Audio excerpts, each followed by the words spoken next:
Meeting is officially called to order. I would look towards our distribution team as per the charter if they can conduct the count so that we can have our quorum. So as mentioned, we have a few panels today, one on harm reduction strategies, one on systemic racism and advancing First Nations policing. We have this afternoon the long-term reform on child welfare, and any other time around that will be for decision-making and resolutions.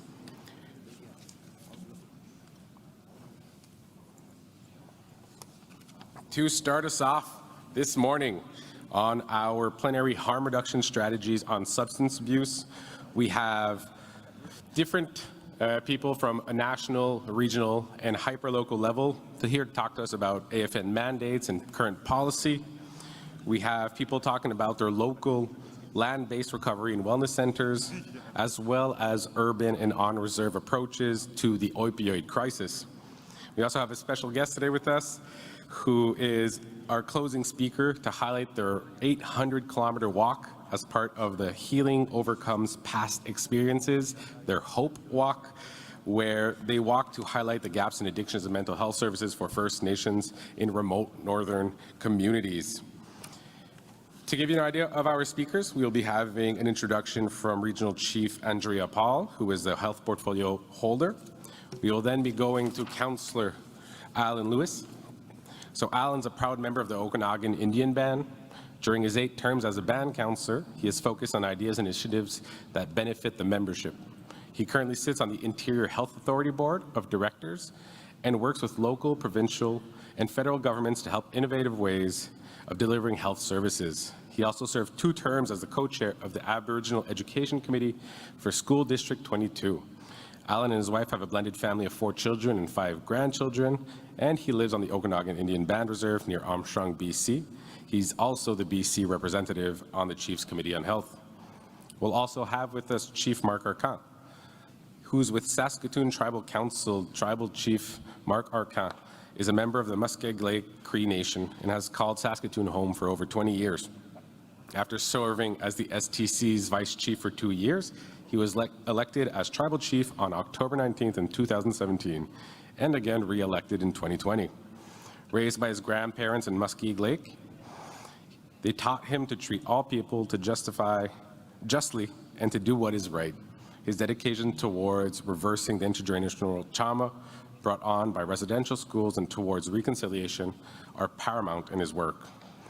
And he's done this by promoting cultural education, supporting families and youth as a priority to have a quality life. Our third speaker with us will be Chief Shelley Bear of the Ogama-Iskwe, Chief of the Ojibwase Nation in Saskatchewan. Previously the head woman of the nation for 9 years, Chief Bear was elected in 2023.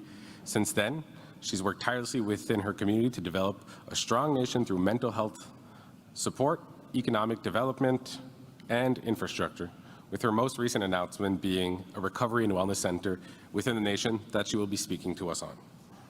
And finally, our final speaker will be Samantha Powderhorn, who's a professional speaker, life coach, and student at Yellow Quill University College, where she's studying First Nations addiction and mental health. She's a member of Tadul Lake Saisi Dene First Nation, and she's walked a powerful journey to recover from addiction, abuse, neglect, and poverty, choosing to break that cycle, where she transformed her life physically, mentally, and spiritually. Through her vulnerability and her storytelling, Samantha inspires others facing similar challenges. Her recovery also led to her to running, where she was featured in Canadian running magazines Under Armour Diversity Series and as a guest on multiple podcasts. And she's here to talk about, as I said earlier, her Hope Walk. So I would now turn the floor over to our Regional Chief, Andrea Paul, who will be leading this discussion. Regional Chief Paul.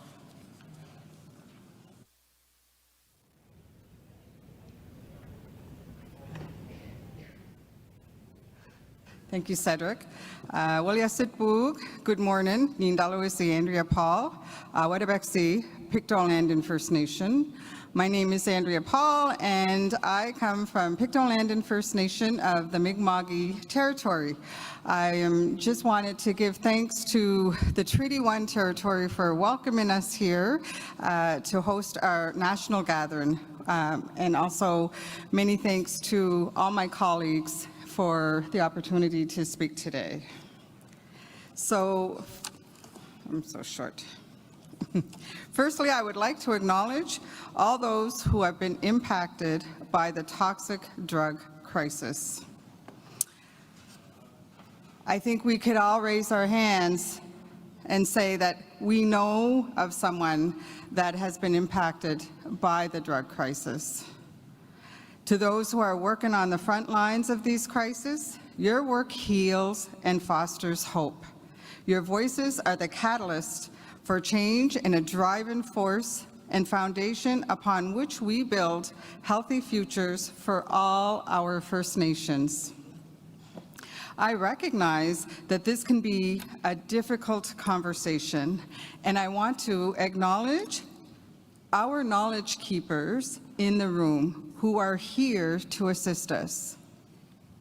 There is also a mental wellness room located downstairs in room MR7. Our communities carry deep knowledge about what works for their own healing, yet it is often constrained by colonial systems that do not honor our values, priorities, or paths to wellness. Harm reduction approaches are deeply rooted in our traditional ways and values. It means approaching each person in our community with respect, compassion, and care, and never with judgment. Harm reduction is about protecting life and creating the conditions where healing can begin. It honors the principles of caring for all, recognizing the worth of every life and promoting wellness for the whole community. Governments must work with First Nations in genuine partnership to advance solutions that are designed, delivered, and governed by our communities at every stage of care. It is imperative that no one is left behind. Supporting our frontline workers is non-negotiable. They are too often overburdened, carrying the responsibility of caring for our people, sometimes without the sufficient support for their own wellness. Investing in them is investing in the future of First Nations health and wellness. Despite the tremendous loss or hurt we have experienced, we continue to move towards hope, meaning, belonging, and purpose. Let's honor those who have been affected, not just with words, but with actions and investments. We have 4 speakers with us today who are here to speak to the initiatives that are taking place in their First Nations and communities. It is important we are able to share and learn from one another's experiences, tragedies, and their successes. So panelist 1 is Councillor Louie. With that, I'd like to introduce Councillor Louie, a member of the AFN Chiefs Committee on Health. So his question for today is, healing requires support, innovation, and guidance. How have woven traditional Okanagan practices and values into harm reduction programs within your community, and what impact have these approaches had on healing, safety, and connection?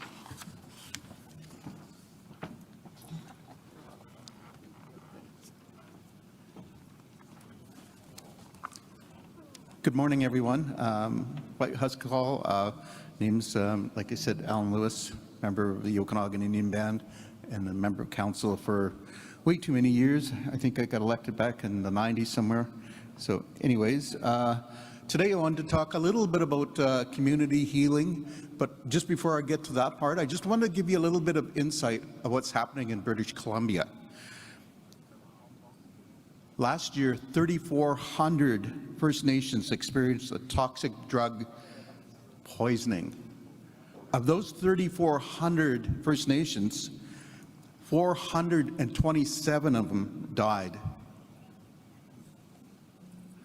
Of those 427, 168 of them, which is 40% approximately, were females. That's alarming. Another alarming stat is that 49% of the people that died in British Columbia were 40 years old and older. First Nations people in British Columbia are 6 times higher, have a higher rate of dying than any other British Columbia resident. And even worse, at 11.6% are females. This is tragic. So I just want to kind of talk about what we're doing in British Columbia at the provincial level, and then I'll go to our community level. So quickly, what we're doing as First Nations Health Authority, we have done 105 harm reduction grants to communities. 397 people have completed not just naloxone training course. 5,426 nasal naloxone kits have been delivered to 112 communities. 1,742 virtual sessions with psychiatrists and addiction specialists. 4,041 First Nations people assessed with opioid agonist therapy and are currently using it. Toxic drug response tools, ceremony, culture, land-based healing to build connection and support grief and healing. Engagement with peer networks, drug alerts, emergency treatment bed pathways. We all know it seems like it takes a long time to get to a treatment center. So we're trying to streamline that, and we're working with the government of British Columbia and the health minister to make this happen in British Columbia. We have nurse practitioners that prescribe oat treatment, harm reduction, vending machines, development peer networks, addressing stigma around substance use. First, we must accept that it's a sickness and it's not something that's evil. While it may be evil and kill people, we've got to support our people to actually heal. So acknowledging that we all have this problem is one of our first steps. Support grief and healing in communities. We had a large summit for wellness and addictions last year as well. So with that, I'd like to shift and talk about what's happening in community. So in the Okanagan Silk Nation, we have many initiatives on the way. One of them is a good example, is that one of the communities is working with local community RCMP liaisons, the local health authority, which is Interior Health in the Silk area, First Nations, of course, regional team, the local city as well, but more importantly, we focus in community. So we look at community peers, elders, and knowledge keepers. And what we do is we focus on healing at home. Well, we do use treatment centers. We actually have shifted and using treatment centers, but we also look at doing detox in communities. And that's a huge step. We know that doing detox on drugs is a lot different than it used to be when community members used to do detox in community for alcohol. It's a new world, but we've actually raised the bar, and our frontline workers have gotten more skilled and care about our people, that they've actually made that commitment to work with them at home so that they're not waiting for a detox bed in a regional health authority, which sometimes can be a wait of sometimes a week or 2 weeks, which is sometimes end of life for many. One of the things that we really focus on too is that we do a lot of prevention work, programs in the community with the youth that connect them to the land, the culture, and the language. We do this by engaging our elders and knowledge keepers to make sure that that connection is there, which is game-changing because a lot of our youth actually live on their phones, as you know, or on our computers. So disengaging them electronically and getting them back to the land has been one of the major positive steps that we've taken. Not saying that they still don't go on their computers and phones, they do, but less. They have important lessons to learn from our elders and knowledge keepers. We also work with people to understand intergenerational trauma. And this, of course, comes from residential schools, the 60 Scoop, but also it continues every single day with racism. And this happens whether you're in a community or a local city or even in a local hospital. Unfortunately, it still happens, and there's still healthcare providers that don't take care of our people like they should. We're working hard with the health authorities, and I'm actually, like I said, I'm on one of the British Columbia regional health authorities, and one of my focus is cultural safety for our people. So make sure that our voices are heard and that sufficient training happens to every single member of the health authority. In my health authority, I think we have 28,000 employees. And the other good news is that because our push for having safer service for people, the health authority has made a big commitment to actually hire First Nations. So in our neck of the woods, we have just over 2,000 First Nations working for the health authority. They actually are so keen on getting people to work for a health authority. They're actually not only recruiting out of universities, they're recruiting and looking at high school kids that might want to actually have a health career. So they're actually recruiting even better than all of us to make sure that they get the numbers they want, which is 10% of the workforce at Interior Health. The other thing I wanted to mention about racism in communities or outside our communities is that we recognize that it happens everywhere. We have a cultural school that our students go to.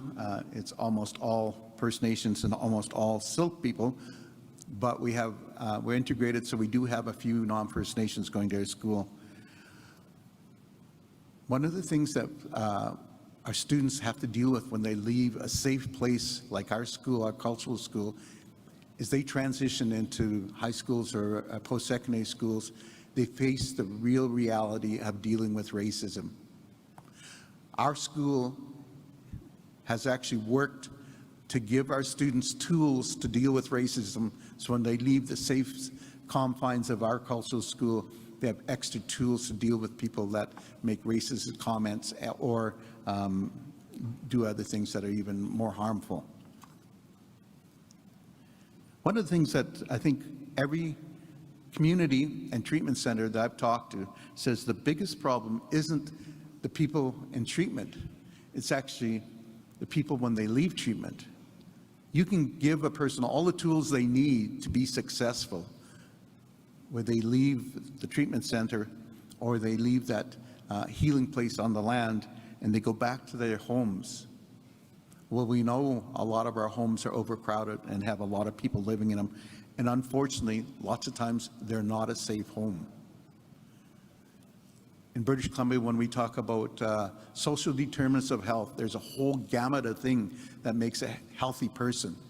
You have your unemployment, your education, your access to safe health, and at the middle of it all, and there's many things, but the middle of it all, every health worker will tell you, you've got to have a safe home. And this is a big problem in First Nation communities. In one of our communities, we've had, and I'm thinking of Penticton, that community actually bought homes so that they can actually have people move into a safe home after they come from treatment center or on-the-land healing. So that gives them a safe a place to recover and to get stronger so they can deal with those everyday attacks from people that are still doing that addictions road.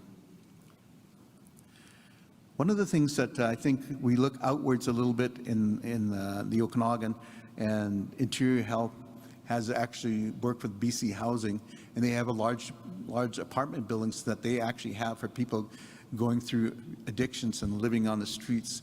They move them into these facilities after they've gone through treatment and stuff like that.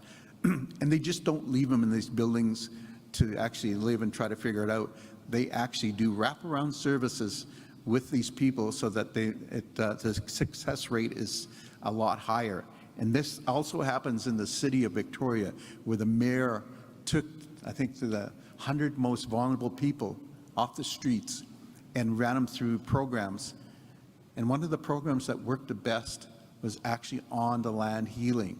So they incorporated it into their program, but the other thing was the safe housing. So Victoria, the city of Victoria has done the same work that we're kind of doing in our community too. So the program does work, but you need to support people not only going to treatment center, in treatment, but post-treatment.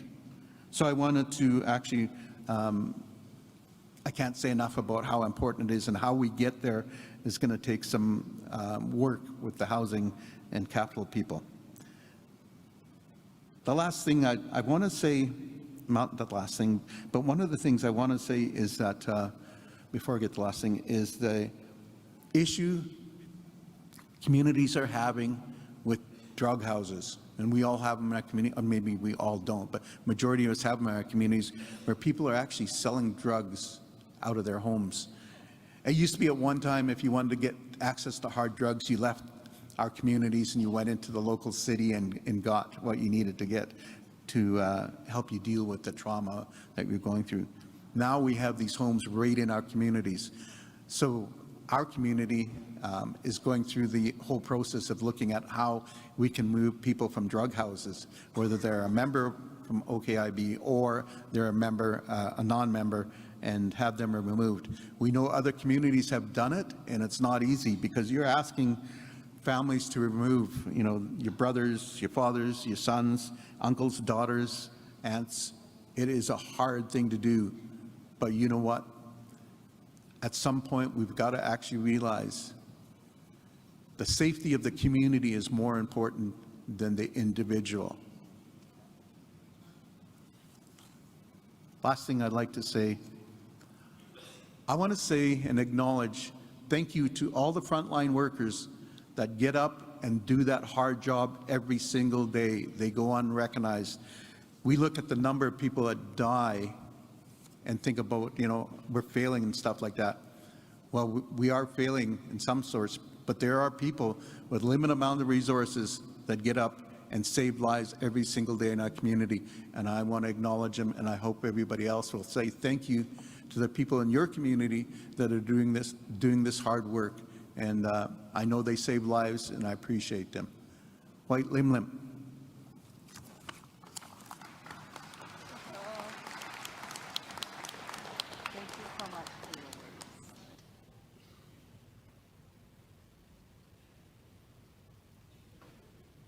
Thank you, Councillor Louie, for all of your shares today. I took some great notes. I also have a gift for you. I don't think I have a gift. Thank you again.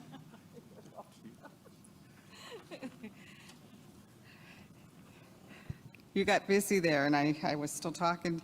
Sorry about that. I should have waited. Next, I'd like to introduce our next panelist, Chief Shelley Bear. Chief Shelley's question is, access to services and programs is key to reducing harm. How is your community working to integrate mental health, culture, and ceremonies and harm reduction in building a strong, I don't know how, okay, nation? I'll let you say that because I don't want to destroy that word. I should have asked ahead of time. Thank you, Chief Shelley. Thank you. Good morning. I'm Ogamowisqueo Shelley Bear from the Ochapowace Nation in southeast Saskatchewan. Firstly, I want to acknowledge that we gather today on the unceded, unsurrendered lands of the Treaty 1 peoples here. And especially, and I honor the elder ancestors, the elders, the knowledge keepers, survivors, and families, especially those that are still struggling and healing from addictions and from trauma. I thank you for making space to hear about the topic that touches every one of our nations, addictions, recovery, harm reduction, and the path forward, grounded in our Cree values and led by our communities. I know just recently, well, I won't say just recently, in Ochapowace Cree Nation, we've been struggling for addictions. We've been struggling with losses for many years. And you know, we have significant challenges since government restricted our members to restricted our nation members and right across Turtle Island to, you know, designated plots of land, severing our connections to our ancestral lands and traditional practices, and this forced isolation which included broader colonial practices that further harmed and caused trauma for our people. And I always say our trauma and our grieving started over 150 years ago when our lands were taken from us, when our Mother Earth was taken for us. That's when our grieving started. Our traumas existed long before residential schools, long before the 60s scoop, day schools, and other practices that the governments have put on our people. I just want to as well say the other harms that it took, and I speak quite a bit with regards to this, was the persecution of our ceremonies. The Indian Act outlawing our ceremonies that our people practiced for hundreds and hundreds of years and having to go in hiding, you know, to help our people. I know my grandfather always said, and even when treaties were signed, that the ceremonies came first.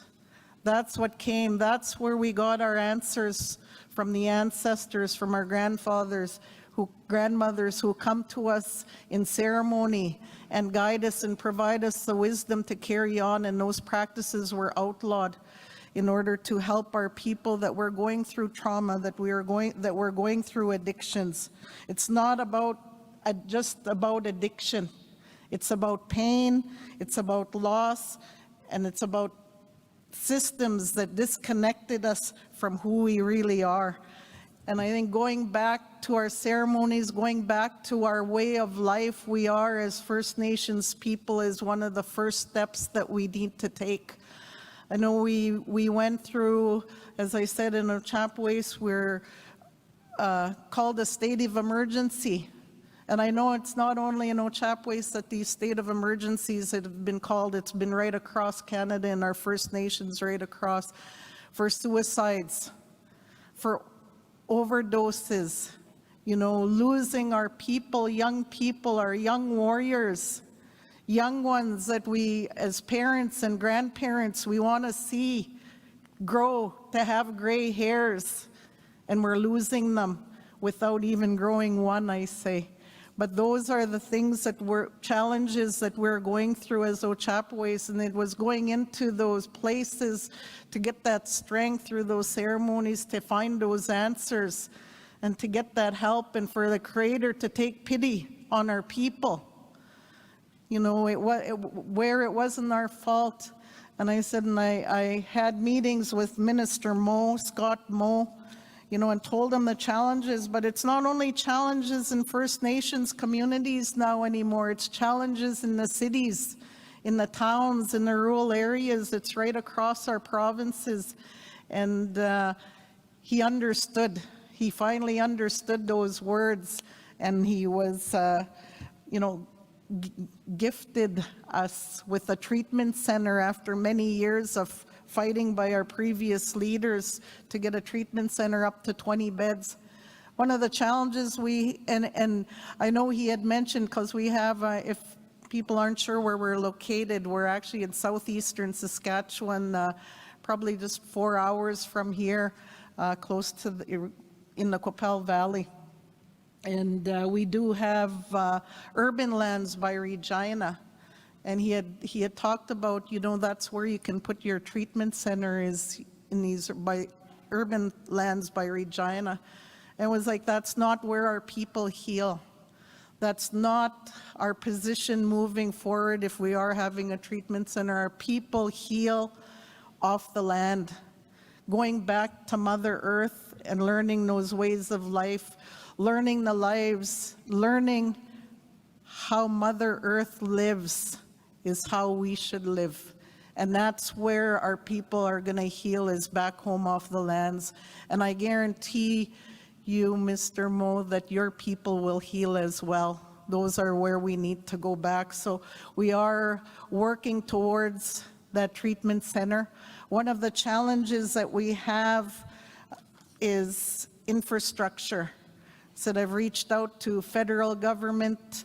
Again, in Saskatchewan, the response that I got back in the opioid is, that's our pandemic.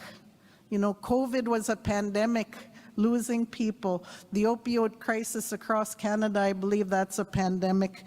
And those were the arguments that I put forward to the federal government in arguing and helping build our treatment center. The response that we're getting back in Saskatchewan is, we're not building any more treatment centers, even though we're in a pandemic, even though we're suffering significant losses. Well, we only have funding to fund the ones that are in operations right now. So that's our biggest challenge, is building the facility. I know industry has contributed, and Mosaic was the Mosaic Potash Company was a big, huge example of industry coming forward and putting forward $500,000 towards helping us build our treatment center, but we know that's not enough. But those are, when we talk about challenges as leaders, those are what we face, not only the losses, not only going to those streets, I said going into those trap houses and looking for family members that phone and ask, Chief, my daughter, my son, my nephew, my grandchild is in a trap house here in Regina, a trap house here in Saskatoon, and going and knocking down those doors and getting them out of there. And you know what? A lot of those are some of non-First Nations people that have our women, our young women and our young men trapped in those homes. You don't see them, but you walk in the door and you see those shoes at that door, and you know who's in there. And those are the challenges that we face every day, trying to fight for our people and trying to get them back off those streets and reconnect them back to our homes, back to our people, back to our lands, and then having to fight government. It just seems like a circle to provide the necessary resources that we need. And I know that we talk about funding across Canada and the cutbacks. I said we've lost too many lives in First Nations country to continue on with the status quo. I admit many years ago I went to a treatment center and it was culturally based. It was out by the land and by the waters, and that's where you get that healing from, is off the land. That's where we go, and we go into those ceremonies and we talk to our ancestors. We go in those big lodges, the closest place that we are with the Creator, and ask for that help. And that's where we need to bring our young people to get them into that mindset, to come back to those spaces and reconnect and be proud young warriors that our ancestors always envisioned for us to be. And I know they outlawed our ceremonies, but our old people still had them. Even though they knew they were going to be starved, they were going to be beaten, they were going to be thrown in jail, maybe killed, they still went and they had those ceremonies because they knew we were going to need them today. And that's what I always say, and that's the time of crisis is now, and it's time where we need to get back to those spaces to help our people, because like I said, we've had too many losses over the years, many years. So, you know, our ancestors, I always say, didn't exile those who struggled. They brought them into the circle.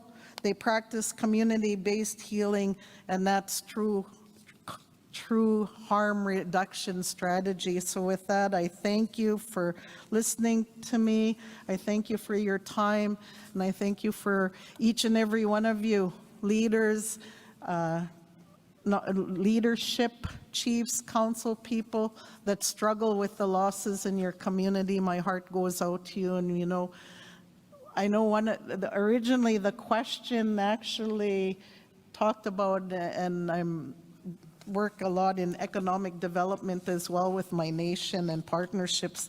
It referenced economic development, how we use economic development in harm reduction. I was saying I feel very uncomfortable putting money, making money off the trauma of our people. So it's more about, you know, leading with compassion and working together, because we all face the same challenges. And I thank our other panelists here for sharing their journeys and sharing what the struggles and challenges that they go through. And you know, at the end of the day, it's working together.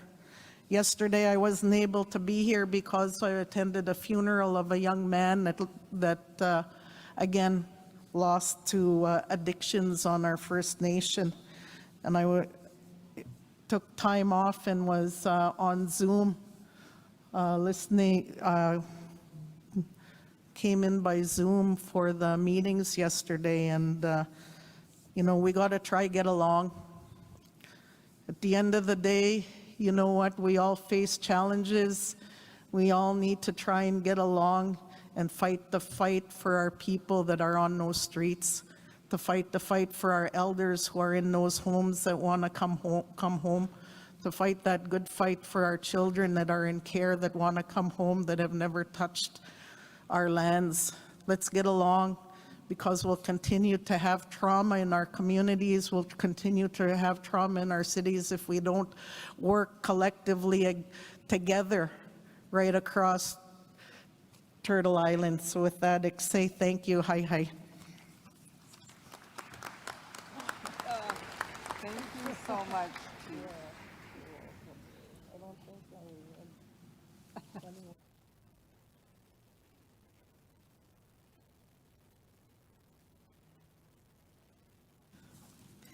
Thank you so much, Chief Shelley, for all your words. Our third panelist, I'd like to introduce Tribal Chief Mark Arant from the Saskatoon Tribal Council. So his question is, colonization, intergenerational trauma, and systemic discrimination has had lasting negative impacts on our people. How has addressing social determinants of health, like housing, helped reduce substance abuse and homelessness in your community, and what harm reduction strategies have proven most effective?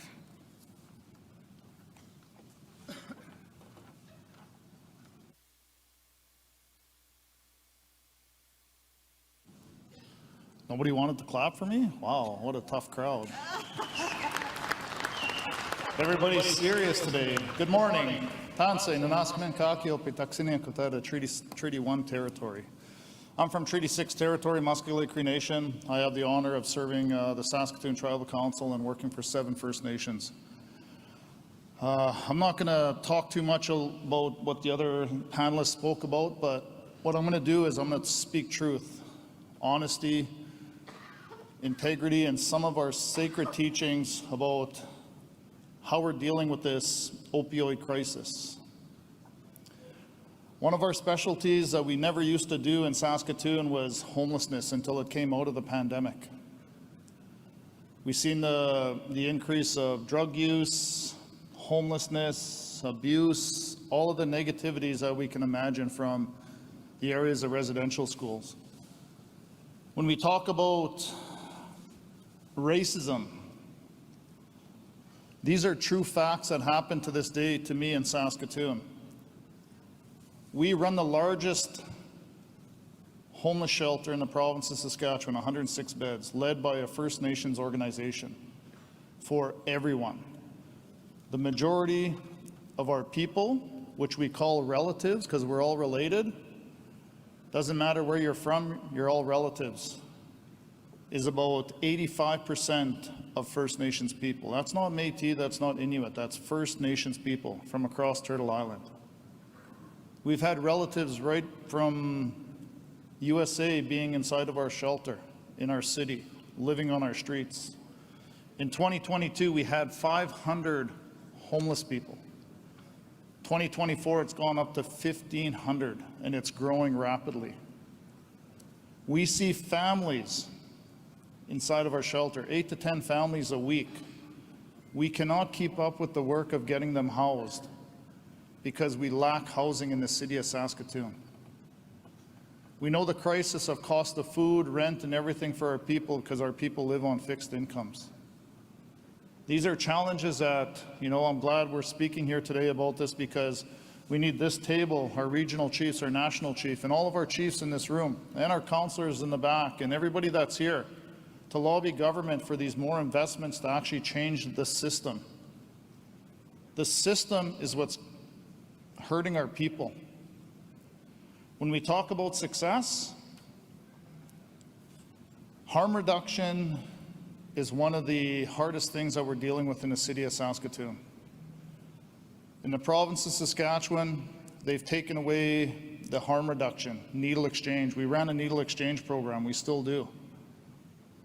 I've seen elderly people as old as 60 years old coming in to get needles. And to me, I said that wasn't right. They need help. I've seen kids as young as 16 coming to get needles. We had to stop that. They weren't eligible, they weren't allowed. And everyone else in between. What we've seen is a rise in HIV and AIDS in our communities, from the urban setting going back to our nations. This is a pandemic, but guess what? We're underfunded. I agree with Chief Shelley Bear.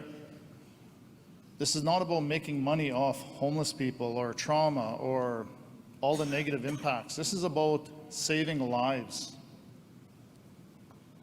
Some of the programs that we do in this organization, we work in the correctional system.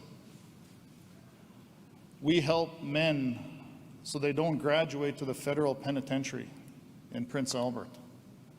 We work in there through programs, through mental health, through addictions. And here's a true story. I have a son who's 35. He was a full-fledged crystal meth addict. He is still currently on a sentence of probation till this December, in and out of jail for the past 6 years because of his addiction. He's like, Tribal Chief, Dad, can I have some money? For what? Well, I'm going to go eat. What does he do? Instead of going to eat, he goes and buys drugs. Cut him off. What did he do? Stealing, robbing to feed his habit. Ended up in jail. Through our program, we ask people to make a choice when they're willing to. Employment or education, we can help them. He wanted to go to school. He said, Dad, I want to do what you do. I want to help people. I want to make a difference. I want to give back. I'm tired of hurting people through addictions. This past year, he had the honor of graduating from SIT, still on a criminal sentence for mental health and addictions. He crossed the stage and he received a diploma.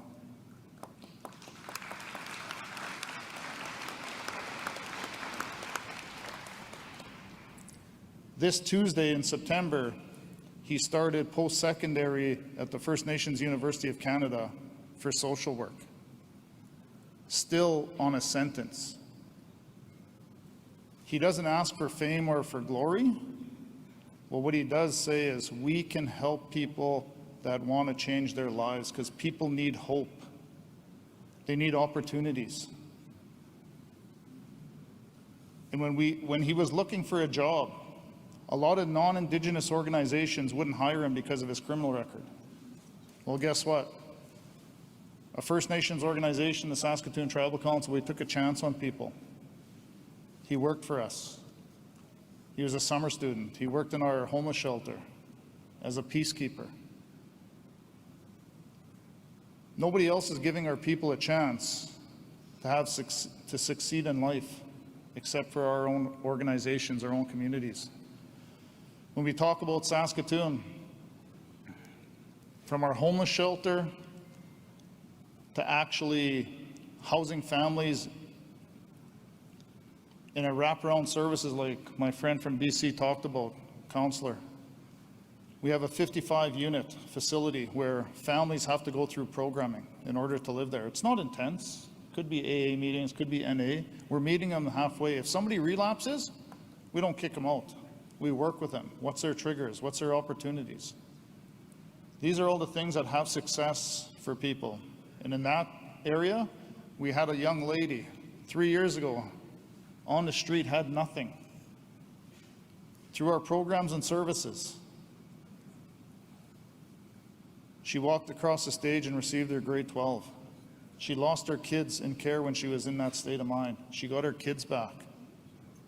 Again, she works for us in our outreach program, Sawaya Toten. Why? Because she wants to give back and help people. She got her learners. She's now getting her drivers. She's getting her own home. And she's not even from my tribal council. She's from another First Nation.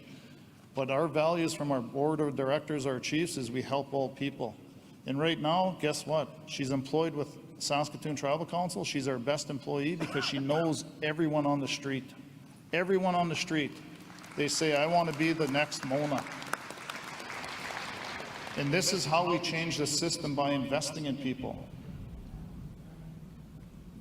When we look at the successes of what we're doing, we've got to promote this model. Here's a true story. City of Saskatoon. How many of you have ever heard the word NIMBY in an urban setting? Not in my backyard, right? In Saskatoon, we were asked to put up a shelter. We put it in a neighborhood in the west side. We had a pastor, a non-Indigenous pastor, dead set against us having that shelter there. Why? Because it brought crime to his neighborhood. It did this, it did all the negative stuff, graffiti, people were urinating all over. Okay, yeah. So how do we help people? I had 4 open house meetings for that neighborhood, for the community of Saskatoon.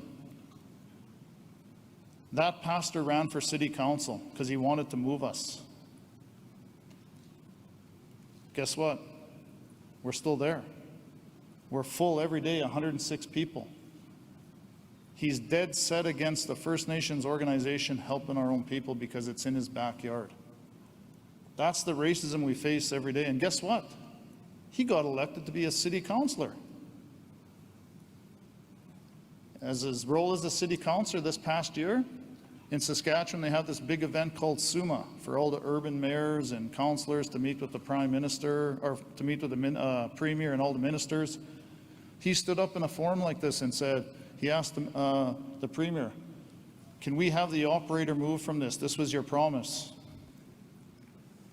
The Premier of Saskatchewan, Scott Moe, said, nope, we're not moving the operator. I went public. I went to media and I said, I called on the mayor and city council to have this gentleman removed from the homeless file because he's not part of reconciliation. He's against reconciliation. Why are people so set against First Nations people helping our own people? We know what's best for our people. The colonial system is always dictating to us of how they're going to pat us on the head and take care of us. Well, we all know that system doesn't work. We know that. So we all got to stand up and we got to fight this system and change the system. Right now, this pastor doesn't talk to me because guess what? I just received funding for our facility for a $2 million upgrade for a brand new commercial kitchen, upgrades to our washrooms and our showers for people that are disabled so they can come and use our facility, new flooring, new everything in that facility. We're not going anywhere because we stayed true to helping people as our #1 priority, and they're still upset in the city of Saskatoon. And to me, that's a win because we're going to make a difference in people's lives. I'm going to stand up against racism. I'm going to stand up against the abuse of our people. And I'm going to stand up about how we're not being supported when we need supports to help our people, because this system where our people are in, we didn't create this. It was forced upon us through assimilation and all the negativity that we know. And for me, we need to do two things. If the regional chiefs are here, national chief and all the chiefs, we got to change some laws. Think about this. This is uncomfortable to hear, but this is what we deal with all the time in Saskatoon. And I know we deal across Canada as well. When somebody pulls a gun on somebody and kills somebody, they get charged for murder, they get sentenced. But when somebody's selling drugs to our people and they die through an overdose for that $5 little hit, they're not charged with anything. We've got to clean up our streets. We've got to get the drugs off the streets because that's what's killing our people. And harm reduction is really being a piece of negativity that's really impacting our people's lives. Unfortunately, it's our people that are doing this to our people, and we've got to hold our people accountable because we're losing too many loved ones to this whole negative system. So for me, when I think about what we're doing, how we're doing it, we have a model that we can present to a lot of people if they're interested. You can add to it, you can delete it. And the gains to all of this is this. We have 3 major hospitals in Saskatoon through our Swayatoton program. In the wintertime, when it gets to be -30 like Winnipeg, our hospitals are filled with our people because they don't have places to go. We have a Swayatoton outreach program where the Saskatchewan Health Authority has paid for us to go and get people, to get them to services. So we find them shelters, we find them hotels, we provide services to them, we do all of this stuff. We have an outreach team that runs 24 hours a day, 7 days a week during the winter months to drive around the city when a business calls us to go and get our people so we can get them to services. So when we think about these key areas about what we're missing in an urban setting, because a lot of our people are transient back to the communities, this is how we have to really fix the problem. When we think about overdoses that are dying in our city, people can't believe, non-Indigenous people can't believe that our staff that have worked with that individual that has passed away and their family to go to their funeral. Non-Indigenous people don't do that. They don't go to our communities because our people care enough through our organization that they bought into our system to say, we're going to go and support that family because somebody has died. Because our staff have made that connection to being close to that family and really trying to support them. So when we think about working together collaboratively, we are underfunded in these programs. And I think at the end of the day, if there's a vision for the AFN and everybody is to actually advocate for more funding, this would be great to really support it. It's not about making money off our people, like Chief Shelley Bear said. This is about saving people's lives. So I wish everybody a great day. Thank you very much. Hope you have a great couple days in Winnipeg, and let's all be safe. Hi, Nanaskman. Thank you.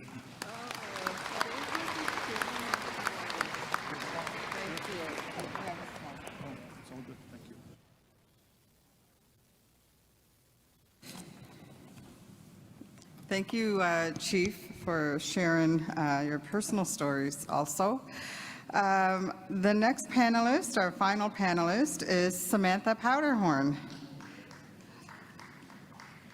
So her question is, how does storytelling and sharing lived experiences help break stigma, and encourage others to seek help for substance use challenges.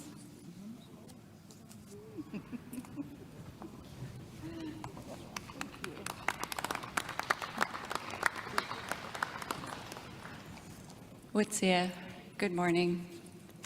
First, I would like to acknowledge the treaty lands we are on. My name is Samantha Powderhorn, and I am a proud member of the Sayasudena First Nation, and I'm a student at Yellow Quill University College. On November 21st of 2021, I woke up with a massive hangover and a pounding headache. I walked through my home, I could see the mess and the smell of alcohol lingering in my home while my children were playing. At that moment, I knew I was repeating cycles from when I was growing up. At that moment, it brought back a lot of memories and a lot of emotions. Memories of abuse, neglect, poverty, feelings of alone, unloved, unworthy. And at that moment, I decided to start my journey of recovery and sobriety. Through my recovery, I started my running journey and my healing journey. Through my journeys, I have learned many things. I've learned about myself and the crisis with addictions and mental health. My trauma has inspired me to quit my finance assistant job and to be a student for the First Nations Addictions and Mental Health.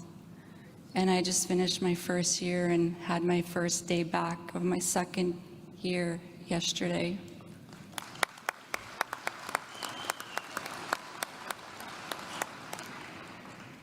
Through personal experience and through my studies is when I realized the barriers and the gaps for the supports, resources, treatment, aftercare, and building a safe space for our relatives in the communities, especially those in the remote northern communities. It is then I decided to have a conversation with my partner. I'm like, let's walk from Thompson to Winnipeg to raise awareness for addictions and mental health, not just to raise awareness in that field, but to also call for action, number 21 of the Truth and Reconciliation, to fill in those gaps and barriers for healing centers in remote northern communities. So I approached where I was working for my practicum in the summer, and I delivered this idea, this plan, and they were on board. I then started planning, and me and my partner went to Thompson on August 16th, and we started walking on August 17th to Winnipeg, the Forks. It took us 15 days to run and walk 768 kilometers to raise awareness for this important matter. This movement was brought by passion, experience, and seeing the huge need for our relatives who are suffering in silence. And it is then I knew that telling your story is so important, because we are storytellers. We have our truths, and we keep those truths in because we're afraid of being ashamed or judged or labeled. We should be able to have a space to say and tell our story with truth. And that's what I did along my journey. We shared stories, and at the amount of messages that I received thanking me is very honorable, and I'm very humbled by it. The Hope movement, hope standing for healing overcomes past experiences, is just a beginning. Is just a beginning of something that is going to mean something someday. And because of my journey of recovery and healing, it taught me the importance of leading for our relatives who can't speak, who are afraid, and who are struggling. I am speaking from my experience. So we have to learn how to build a safe space for our relatives, because those struggling with addictions and mental health have their truths, have their stories, and maybe just sitting with them for 2 minutes can save their lives. I saw it in March when I went back to my remote northern community. I was there for 2 weeks and I saved 3 people. And it was so eye-opening. Being in an isolated community, you are already isolated, and that already is a huge factor of leading to something that makes you feel comfortable. As I go on into my studies, I really do this heart work with compassion, empathy, and love.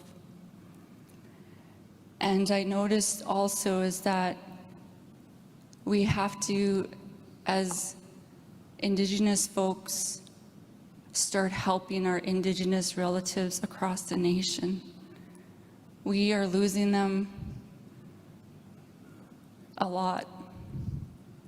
And we all have our stories, and we're all affected by the trauma, the intergenerational trauma, and that is somewhere where we have to start.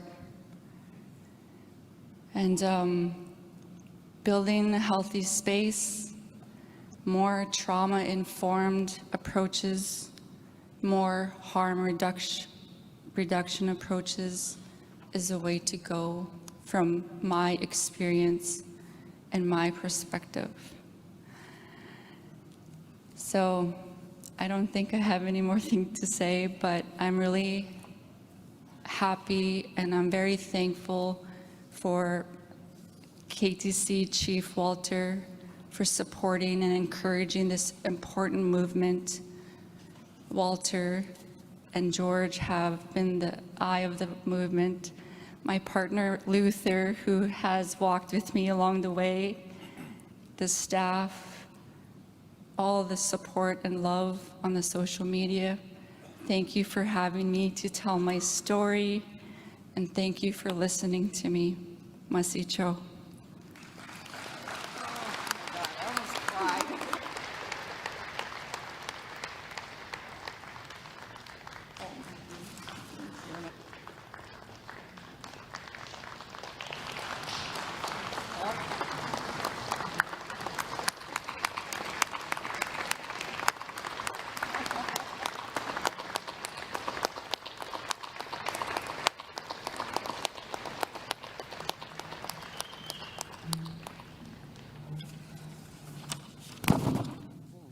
Sorry.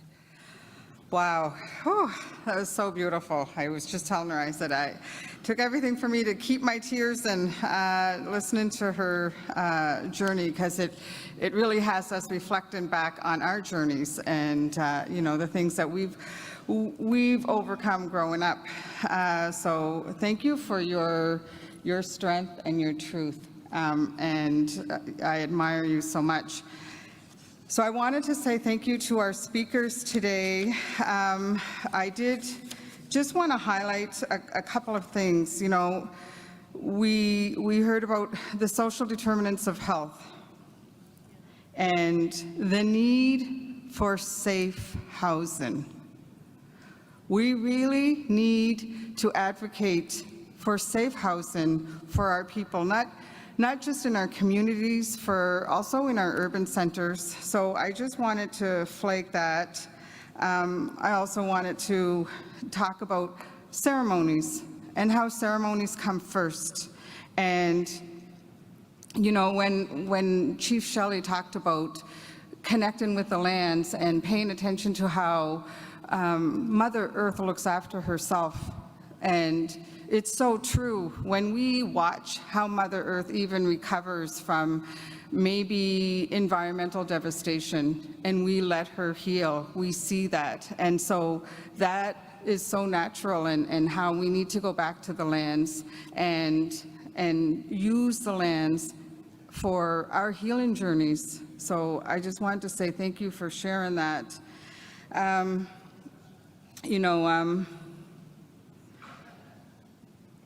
Chief Mark, when you talked about your story with your son, I just wanted to acknowledge your truth sharing and, you know, making those connections for us and letting us know that I think giving people a chance is really so instrumental.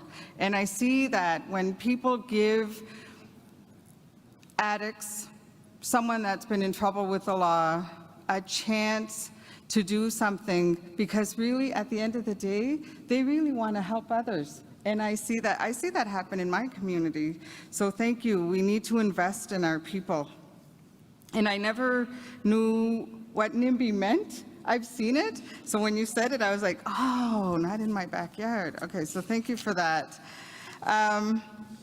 And Samantha, oh my God, you're the sweetest. Oh my gosh. I talked to her a little bit before we started, and I shared a little story with her about someone in my family who I've watched be rock bottom to now being a healer and a helper in my community, and she's my cousin, and how proud I am of her. And I said, I would love for you two to connect and chat.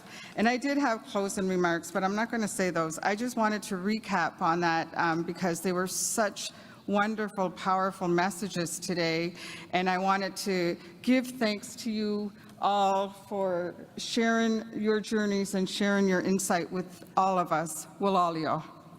Thank you.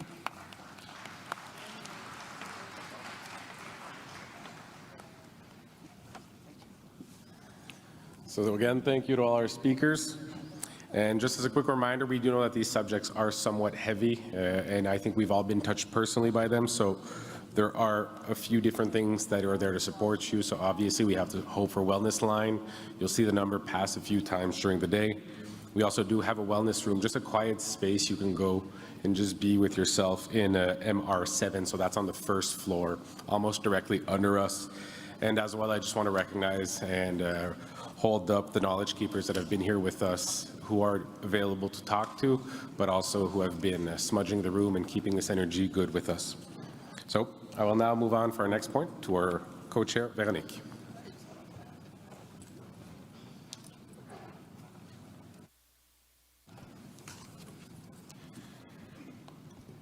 Donc, le prochain panel de discussion. The next discussion panel will be on systemic racism and the policing of First Nations, within First Nations. And plenary session is on First Nations systemic racism and policing. It will open with a portfolio update from the regional chiefs that are holding this portfolio on justice and policing. So I will start by passing the microphone to Regional Chief TG from British Columbia. Thank you. Merci. Denizat, Sekuzat, Skyzat. First of all, I just want to acknowledge the territory of the Treaty 1 people and want to acknowledge the rightful owners of these lands, the Anishinaabe, Cree, Dakota, Lakota, and Dene peoples here. I just want to acknowledge Willie Moore for being such a gracious host, hosting us here in Winnipeg for this AFN AGM. This next plenary session is about justice and policing. Really important matter that we just discussed here. One of the things in British Columbia too as well that should be talked about in terms of unnatural deaths with opioids and other matters about health is the fact that in British Columbia as well, our life expectancy in the last 5 years went from 73 to 67. So it really speaks to the issues of the opioid crisis, also other issues in terms of health. In this seat, I've been here, I've become, I guess, one of the elder statesmen. I've been here 8 years, serving my 3rd term as a regional chief, and since I've been here, one of the files that I did take was this one, justice and policing. During this time, the previous regional chief of Quebec and Labrador is Ghislain Picard. I want to acknowledge all his years, and you know, he's become you know, much more than just a colleague as a regional chief. He's since left his position, and now we have Francis Vero-Paul here as a regional chief from Quebec and Labrador. His 33 years at the AFN. Also want to acknowledge this medallion here. Want to acknowledge the Assembly of Manitoba Chiefs. The last time I was here in Winnipeg was in February of 2024.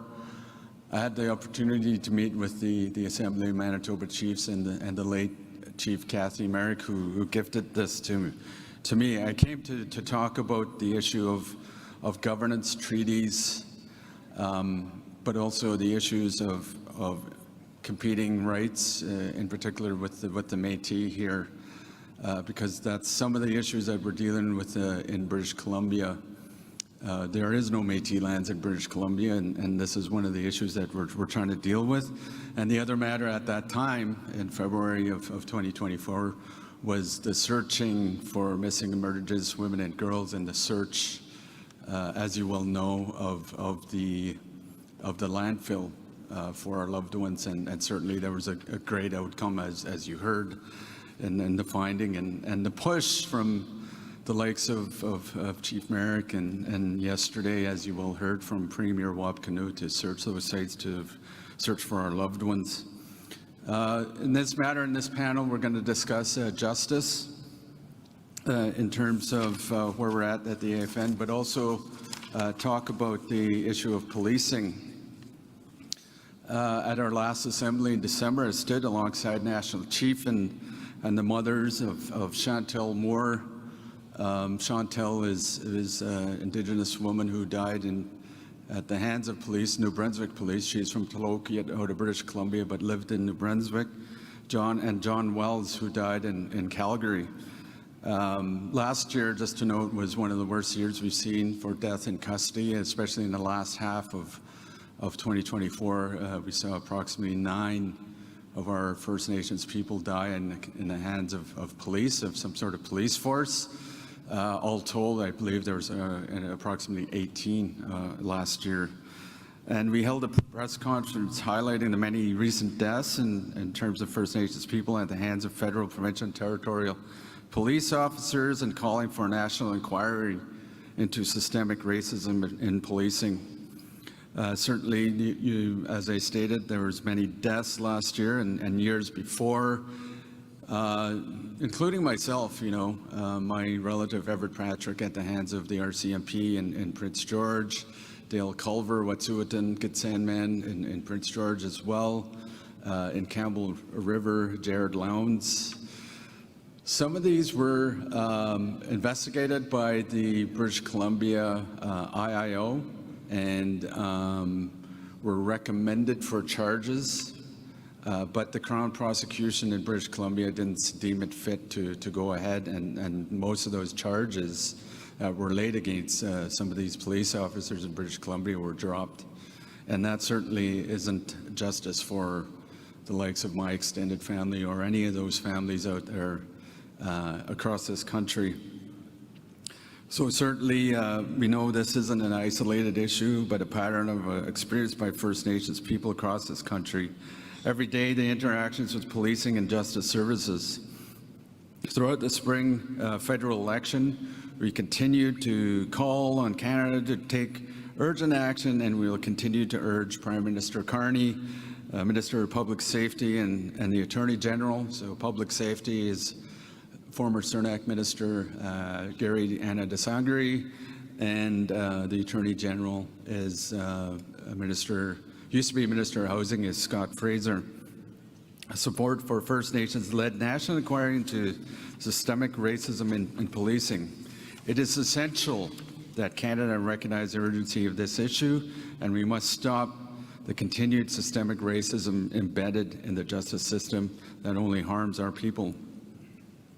Recently, also in terms of justice, systemic racism is not isolated to policing. We know that it is prevalent throughout the justice system. Earlier this summer in June, I was pleased to, with the National Chief and also our chair from the British Columbia First Nations Justice Council, Corey Wilson, to release the AFN First Nations Justice Strategy. The Justice Strategy is aligned with the Federal Indigenous Justice Strategy released earlier this year. It includes 2 overarching paths along with 25 strategies carrying corresponding action items. The strategy seeks to revitalize First Nations laws and legal systems and to reform the criminal justice system. I commend the BC First Nations Justice Council, which was really born out of the First Nations Leadership Council, which is the AFN, the First Nations Summit, and the Union of BC Indian Chiefs, and is currently implementing the BC First Nations Justice Strategy. This has resulted in a widespread expansion of justice supports for First Nations in British Columbia. The BC First Nations Justice Council now operates 17 Indigenous justice centres across the province of BC. However, the First Nations Justice Strategy cannot be implemented without sufficient long-term predictable funding and explicit federal and political will to support these First Nations-driven initiatives. We continue to see the success of the Provincial Justice Strategy that has been backed by provincial government and provincial funding, and that was announced in March of 2020. It is key that Canada acknowledge this requirement to fulfill their obligations outlined in the strategy and the United Nations Declaration on the Rights of Indigenous Peoples, the United Nations Declaration Act, which is also one of my portfolios here at the Assembly of First Nations. I just want to also acknowledge during this work over the last several years, David Lametti, who is also very supportive of Indigenous Justice Strategy, implementation of the United Nations Declaration Act, and who really contributed to some of the resources that we see in British Columbia. I will now turn to my colleague, Regional Chief Francis Rowe-Paul from AFN-QL to speak on First Nations policing. Thank you all. Masai Cho.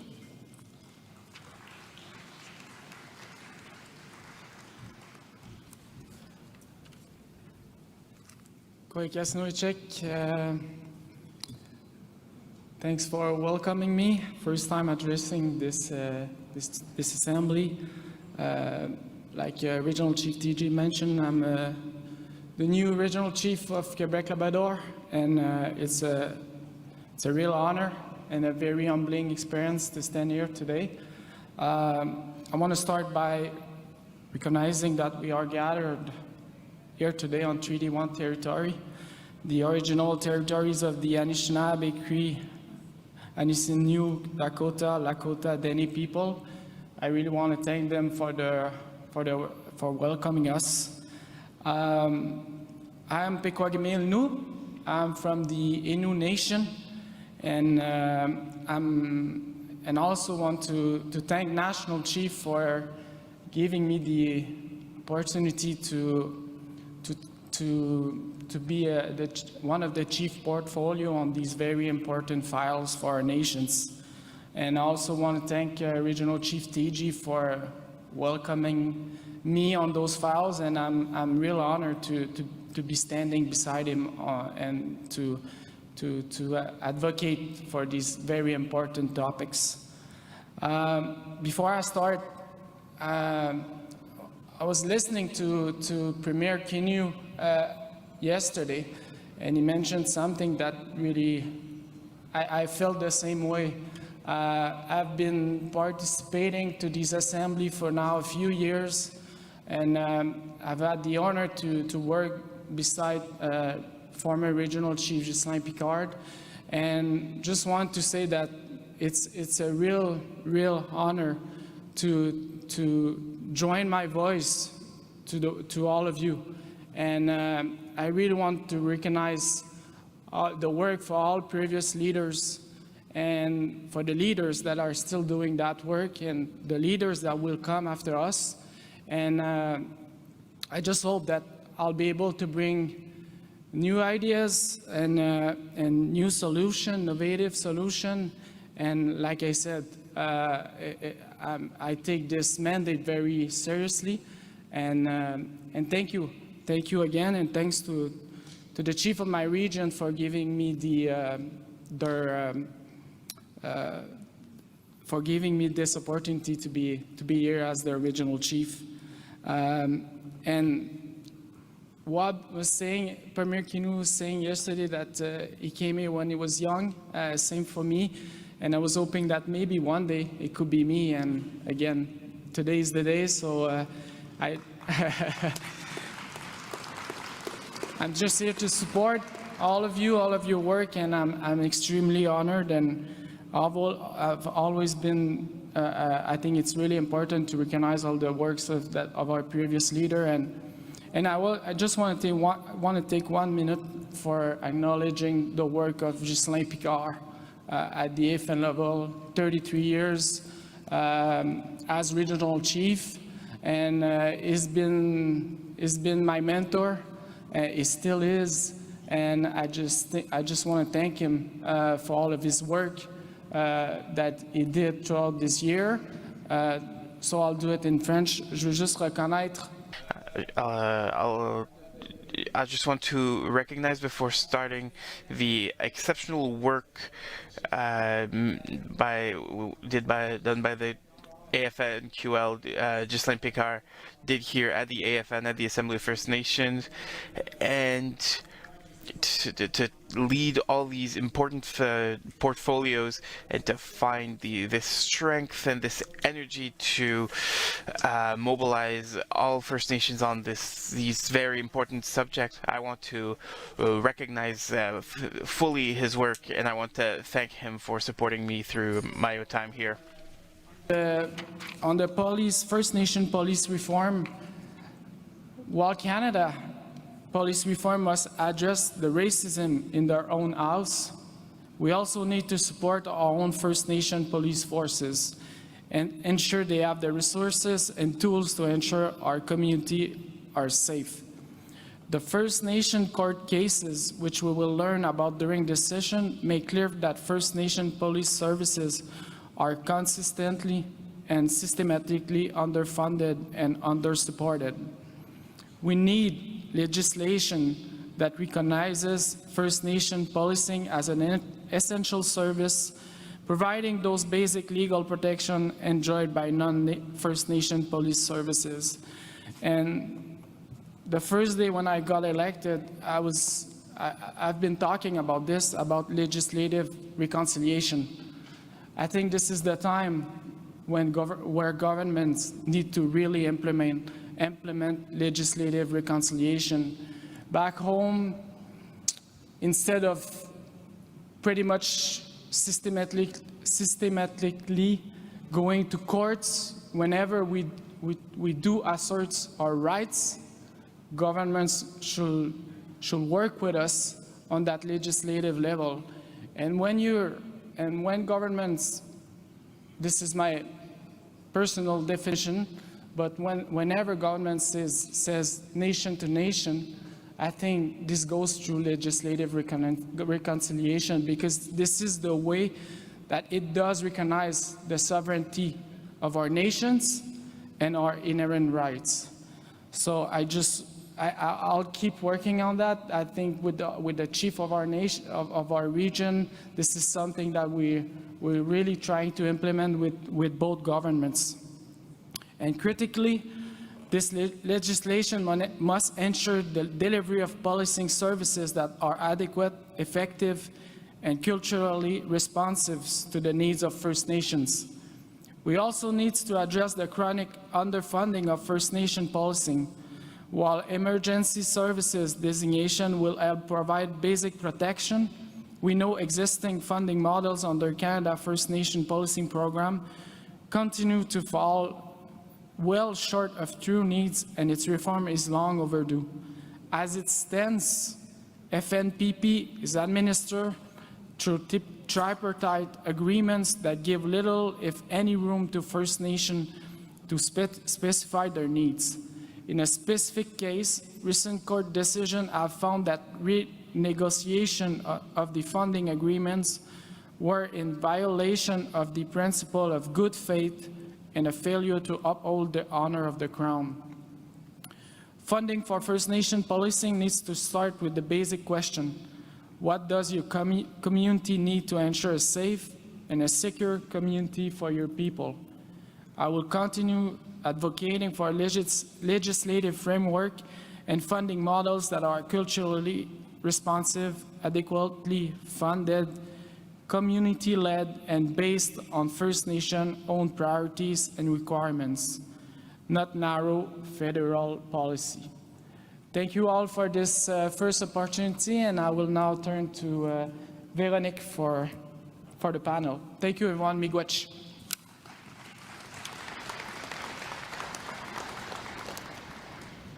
Merci, Francis.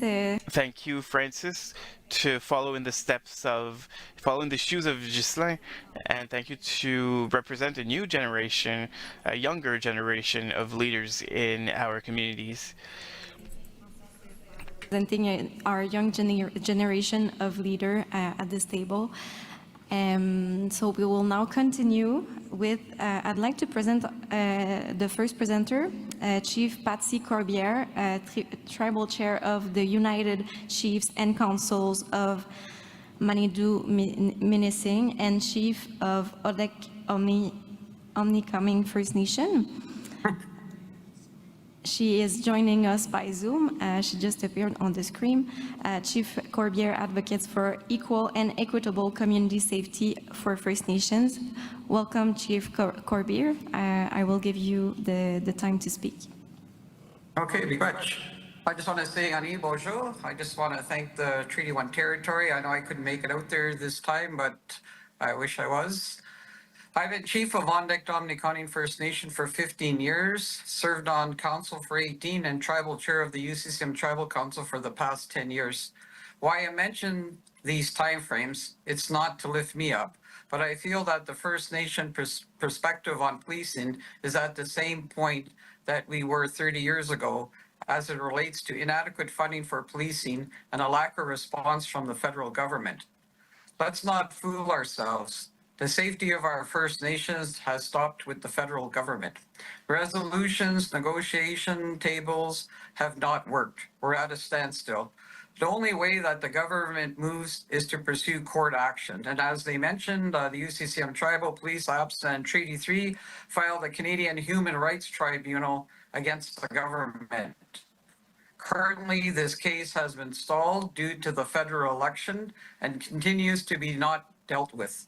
Are we surprised by that outcome?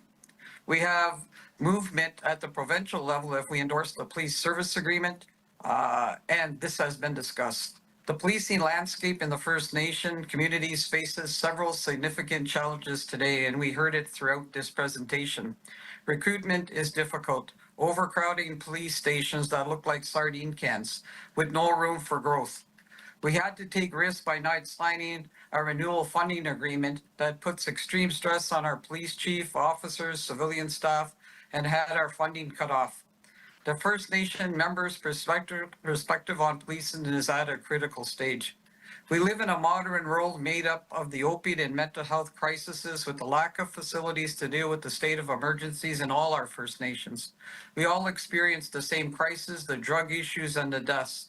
With the migration of drug dealers coming into our First Nation from urban centers, community safety is a huge concern. Most of the drug dealers are under the age of 18, carrying handguns and other weapons. Housing units have now become illegal drug stores. Obituaries in our local papers clearly indicate the number of young people that overdosed and died with 3 or 4 young children left behind. That's our future. Those are our future that have passed away. Child welfare cases have increased with grandparents having to raise children of the deceased. So we need to ask ourselves, well, how do we create safety for our communities with a lack of adequate funding for policing? Federal public safety are talking about legislation to make First Nation policing services an essential service. They are nowhere to get it done. UCCM Tribal Police is building a new police station. We can't wait anymore as the recruitment process has commenced. We're dealing with a lot of issues within Manitoulin Island. It used to be a tourism area, now it becomes a haven for drug dealers. We've implemented a bylaw program to deal with trespassing and removal of unwanted individuals through court prosecutions, bylaws that were enforced by the Department of Indian Affairs in the day with no adequate funding. Collective implementing a drug strategy with new signage relating to drugs, installing cameras in our First Nations and plate readers to help deter the drug dealers. We operate a land-based treatment center. We are partners with neighboring police departments, and through negotiations obtain pension parity with a huge victory for all our police departments, which is helping us with the recruits. We continue to support the CHRT case against the government. Right now, policing is a federal mess with no other plans across this country other than keep talking with no results. We have no other alternative to offer a PSA provincial agreement to ensure we can keep our community safe. If the government of Canada is not willing to take into consideration the unique histories of Indigenous people striving for a more equitable approach to law enforcement, we'll continue with this slow and frustrating processes. I know the Truth and Reconciliation and the National Inquiry into Murdered and Indigenous Women was discussed today. With government needs to take these documents off the shelf and start implementing them, because right now we're in a crisis. You hear the deaths across our country. We're going to end up, I know COVID took a lot of people, but now we're taking our young people, which is our future. So I think we need to not have 6 to 7 years for a government to make a decision on making the police an essential service and start giving us adequate funding now, not 8, 9, 10 years down the road. So begrudge with that.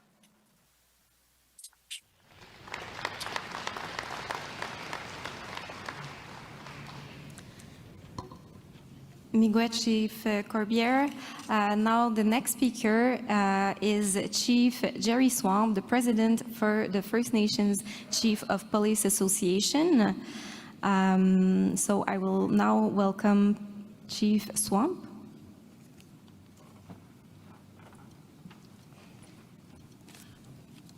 So Jerry Swamp Yunguts. My name is Jerry Swamp, and I extend my greetings, my thanks, and my acknowledgement and my gratitude for being invited to the Assembly today. First Nation policing in Canada isn't something new. Some of our servers have recently celebrated over 50 years in service to our communities. The current policing model on which the First Nation policing falls under is through public safety and a First Nation Inuit policing program. That current model started in 1991. In 1991, we had 58 standalone police services, First Nation police services, that were protecting our communities. Today, we have 36. Within the first few years of that policing model starting, we lost a number of First Nation police services, which means we lost a number of communities that were provided safety by our own people in our own way.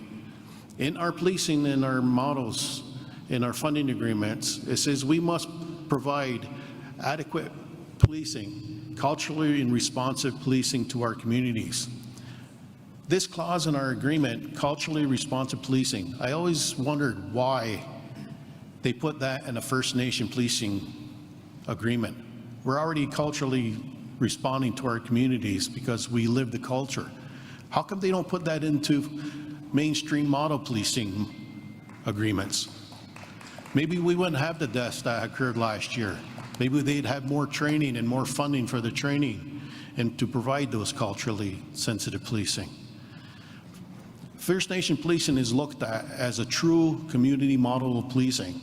And I say that because we are entrenched in our communities. We go to the ceremonies. We go to the alternative and diversion programs. We go and we coach many of our children's leagues, sports events. So we are entrenched in the community.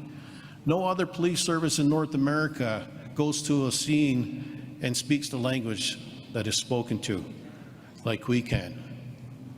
We provide that policing model, and that's the truest community policing model there is in North America. The last time I presented to the Assembly was 3 years ago in Ottawa. And it's, unfortunately, I'm giving the same message.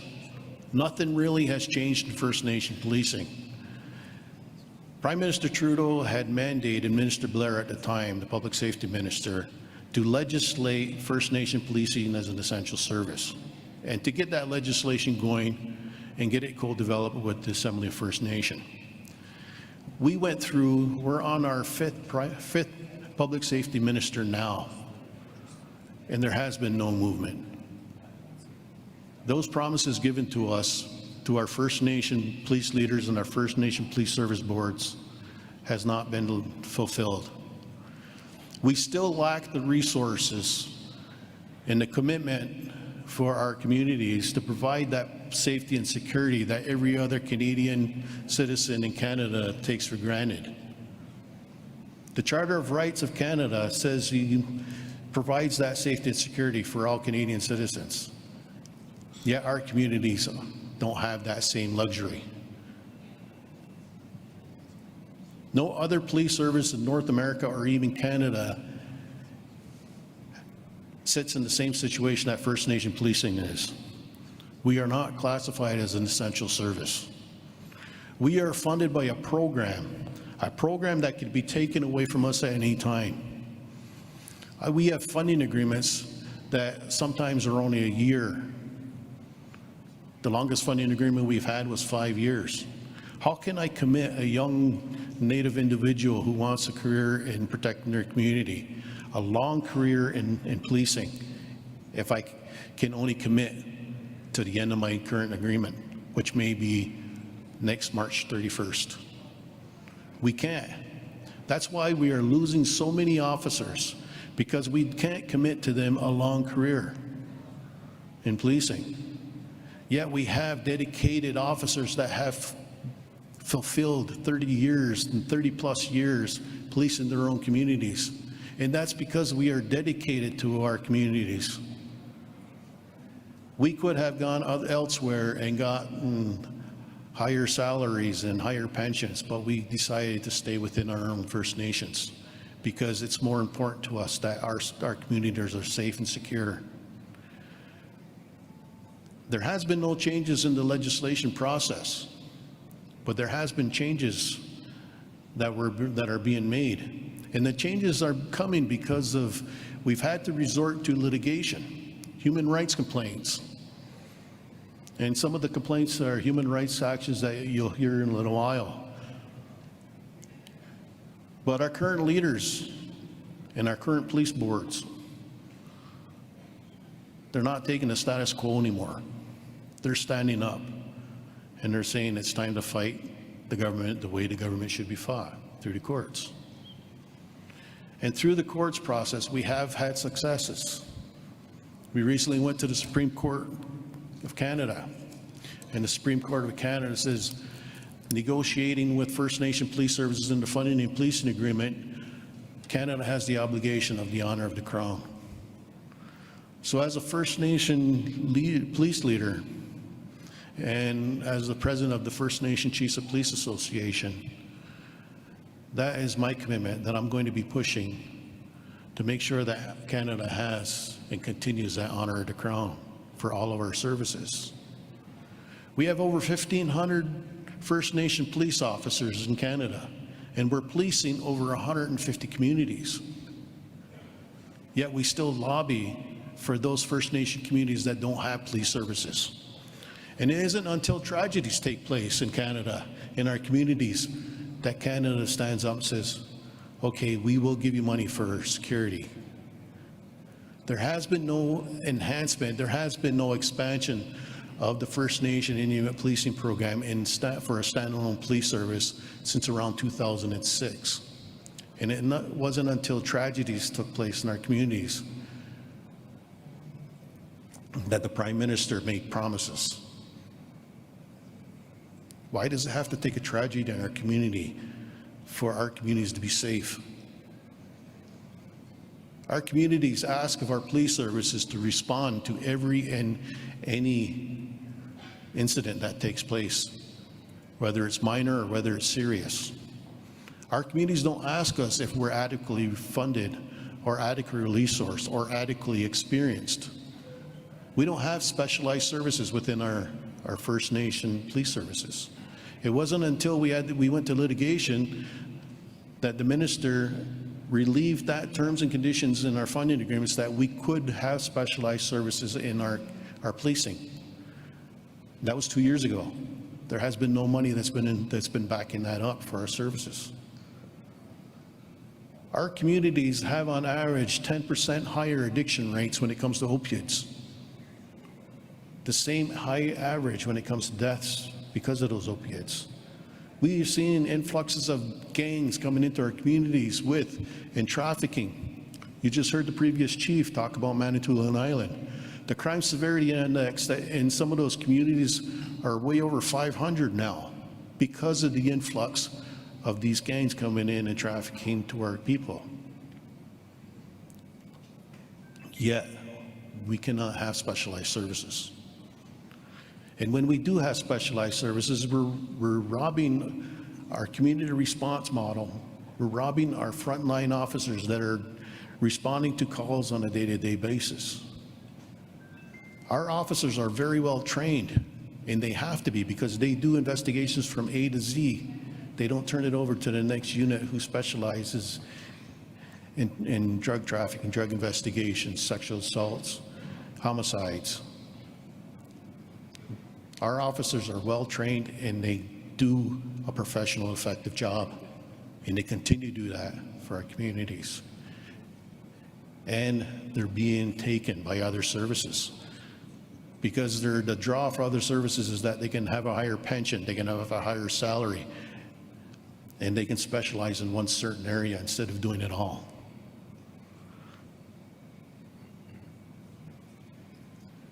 We have over 1,500 police officers protecting our communities because we want to be there. We are dedicated to that safety and security.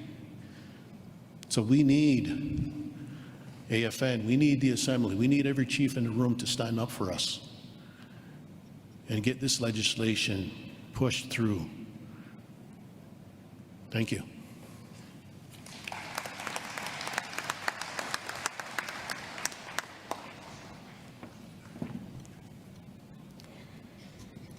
Thank you so much, Chief Swamp. The next presenter is Maître Benoit Amiot. He is a partner at Cain Lamar, and he's been practicing law for 20 years. He's the lead legal counsel for the Association of First Nations and Inuit Police Directors of Quebec in the complaint filed before the Canadian Human Rights Tribunal.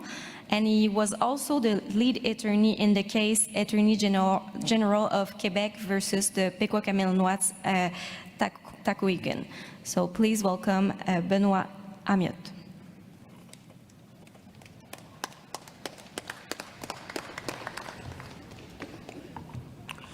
Good morning, everyone. Bonjour à tous. Good morning to one and all. Chief TG, Regional Chief Veropol, and everyone and other participants of this plenary. So it's an honor for me being here on Treaty 1 land. As announced, My name is Benoit Amiot, lawyer at Cain Lamar, and I've been working on First Nation policing cases for nearly 15 years now, as in the Pikwagami, Inuit, Tikwagan cases before the Supreme Court of Canada, as said last year, and where the court found that the renegotiation of the funding agreements were in violation of the principle of good faith and a failure to uphold the honor of the Crown. I'm also acting as well for the Quebec Association of First Nation and Inuit Police Director that represent 22 police services of Quebec before the Canadian Human Rights Tribunal. So in this presentation, I'll explain the situation of police services in the province of Quebec, the complaint filed before the Canadian Human Rights Tribunal, the discriminatory measures concerning Quebec police services, the stage of proceeding, the remedies asked, and the challenges we are facing. So first, just to let you know that in Quebec, public safety services are jeopardized because of jurisdictional struggle between Canada and the province of Quebec over police services on reserve. Even if Canada First Nation Policing Program, the FNPP, intend to create and maintain First Nation police services, the Police Act of Quebec states that an agreement between Quebec government and a First Nation is necessary to create and maintain a valid First Nation police service in the province of Quebec. That means we need to reach an agreement with both Canada and Quebec, not only to be funded, but even to operate and establish a police service. That double authorization needed from Canada and Quebec gives them an opportunity to limit their obligation by referring to their mutual agreement of sharing the funding on a 48-52 basis. So the default of one government to increase its share becomes the reason for the other one to do the same.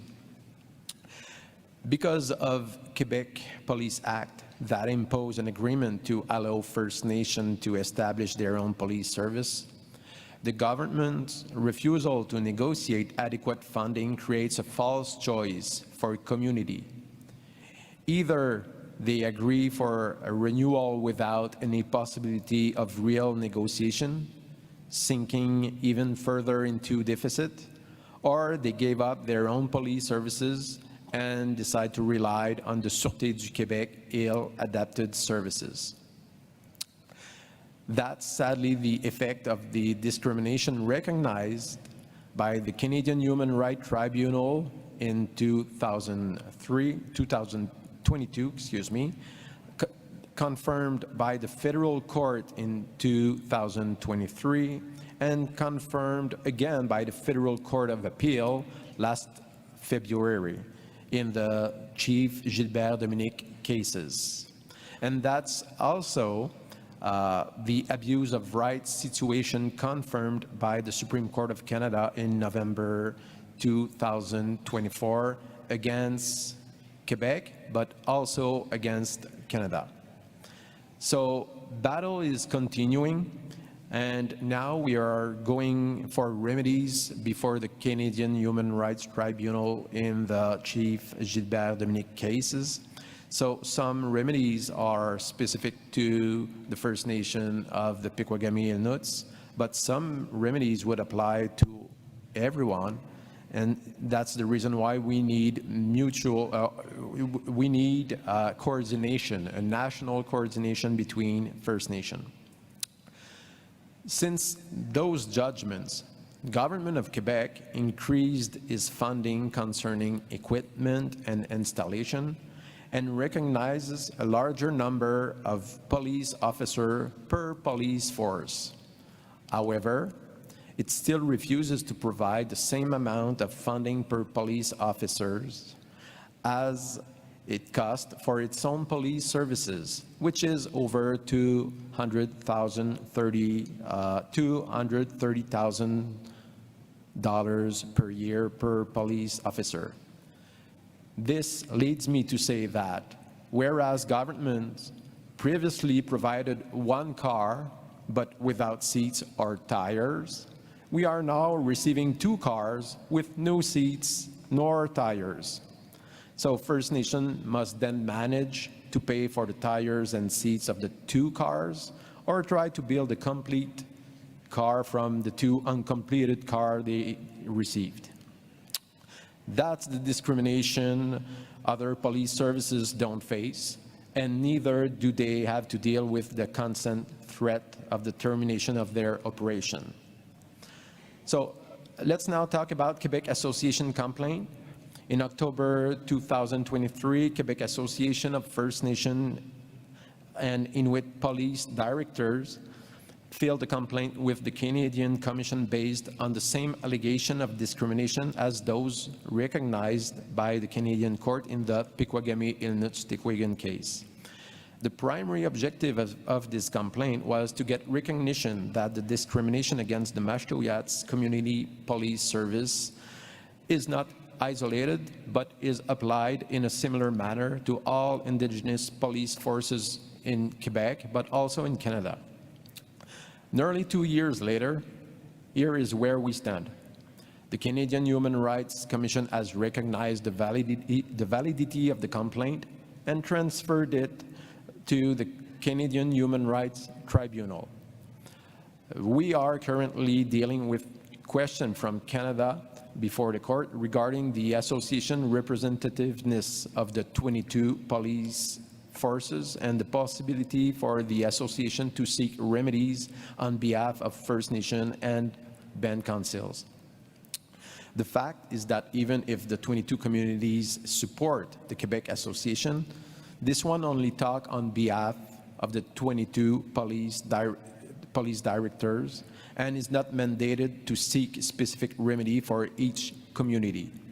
They are not mandated to act on behalf of First Nations. So that is limiting our action, but we are looking for a solution. And that being said, if we wish to put full pressure on the governments, I personally think that First Nation and Inuit communities should also engage in judicial proceeding. That may be done individually or within a group, but they should be there. And there are different ways to do it, and I know like in Ontario with IPCO is mandated by First Nation to act on their behalf. Finally, I would add few words about the expected national legislation concerning First Nation policing. I suggest it includes at least 3 aspects to give a fair and legitimate bargaining power to First Nation. First, we need the confirmation of the right of every First Nation community to have their own police service. Secondly, the recognition of First Nation police service as an essential service in the community. And third, a neutral arbitration process to determine the adequate funding where parties are not able to reach an agreement. With those elements, I believe we would have the tools to negotiate on equal terms. Thank you for your attention. Miigwech.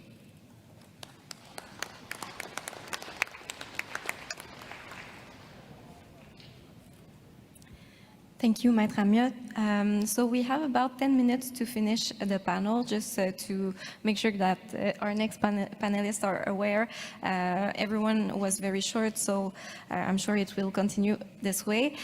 So I invite Kai, Louie, and Julian Falconer to provide an update on the progress of the complaint filed by Indigenous police chiefs of Ontario before the Canadian Human Rights Tribunal.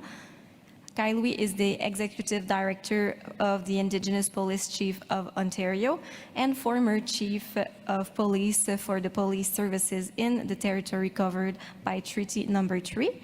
And Julian Falconer is a human rights lawyer dedicated to addressing systemic racism within police services. He is the founding partner of the law firm Falconers LLP.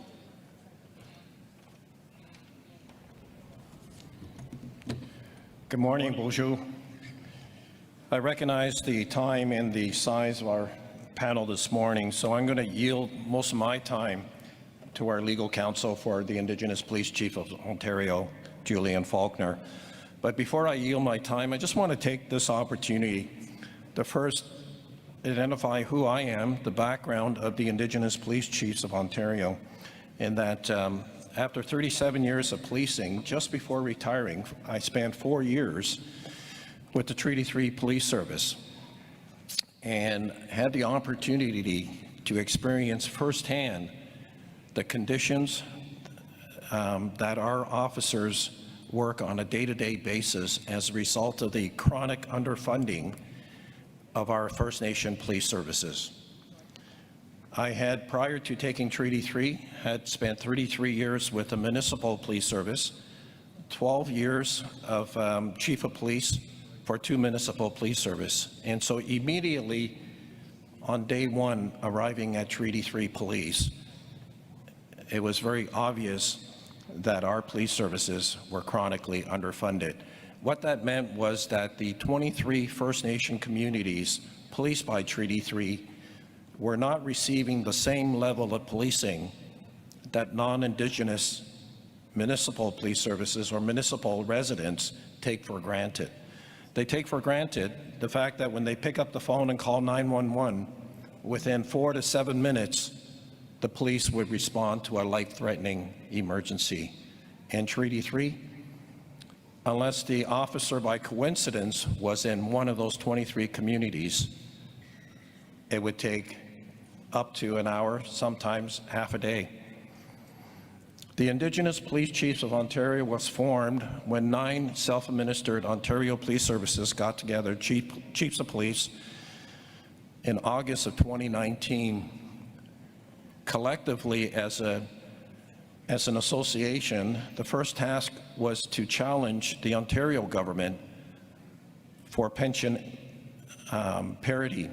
Our officers had to work 5 years longer. Those that were part of a pension had to work 5 years longer than municipal officers and or the Ontario Provincial Police. So as a result of a Ontario human rights complaint, as of July 1st of this year, not only the 9 self-administered First Nation police services in Ontario, but also the First Nation police services administered by the Ontario Provincial Police are now part of the provincial pension plan, with Ontario topping up both civilian and sworn members so that their pension is equivalent to the provincial police. I want to say that in March of 2023, the Indigenous Police Chief of Ontario, with the assistance of our legal counsel, Julian Faulkner, filed a Canadian human rights complaint. But before I turn the floor over to our legal counsel, Julian, I want to take the opportunity to thank the elected leadership that are in this crowd. In 2023, and in last Assembly in 2024, the Assembly of First Nation passed a motion demanding that Canada recognize your inherent jurisdiction of public safety for your communities. And that resolution still stands today. And we're still waiting for Canada to recognize this inherent jurisdiction that I believe you have. Additionally, we have leaders such as our opening comments from Tribal Chief Patsy Corbier, leaders like herself, NAN Grand Chief Elvin Fiddler, Treaty 3 Ogichita Kavanaugh. We have Linda Dubosky, Grand Chief, and as well as our regional chief with the Chiefs of Ontario, Abram Benedict. Leaders such as these individuals have continually supported our Ontario First Nation police services as we fought for equity within our province. And then at a national level, we have President Chief Swamp, who had just spoke here, representing the FNCPA, that are collectively pushing for the level of policing that your communities deserve. And it was nice to join and share the table this morning with the Quebec Indigenous Police Chiefs and Inuit Chiefs Association to share this stage. But before I take up any more time, I'm going to invite our legal counsel, Julian Faulkner, to speak to the Canadian human rights complaint that IPCO filed. And as well, we have the Assembly of First Nation that is as interveners on our complaint. Julian?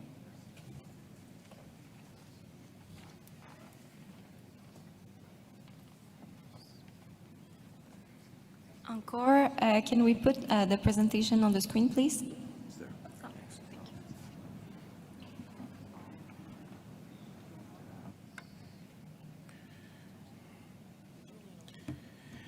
Annie, bonjour. I'm very honored on behalf of the Indigenous Police Chiefs of Ontario to speak today, and I want to acknowledge the remarks of both regional chiefs, Regional Chief TG and Regional Chief Paul. I want to acknowledge the remarks of Tribal Chair Corbier. The political leadership and support of these leaders in respect of the policing issues is fundamental for continuing to keep the pressure on Canada. I want to acknowledge that we are gathered on Treaty 1 territory in traditional lands of Anishinaabe, Cree, Dene, Dakota peoples, and heart of Métis homeland. I want to acknowledge, and I need to hunt it down,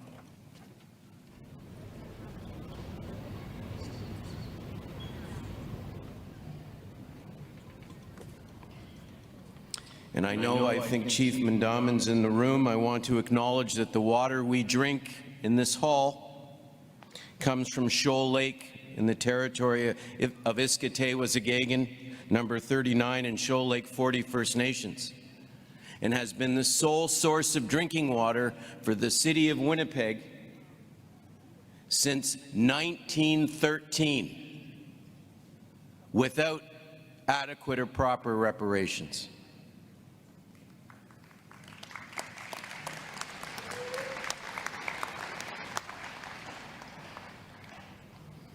Now, when you have the last speaker bring up a PowerPoint, it's time to go out for a coffee, right? I get it. So I'll try to zip through this. They gave me a little box, which is really licensed for me to mess this up, but does it? It works. There you go. Watch this. You see the bottom, the corner, you see the page numbers? This is a 21-page PowerPoint. Watch this. Look at this. Here we go. 21. How's that?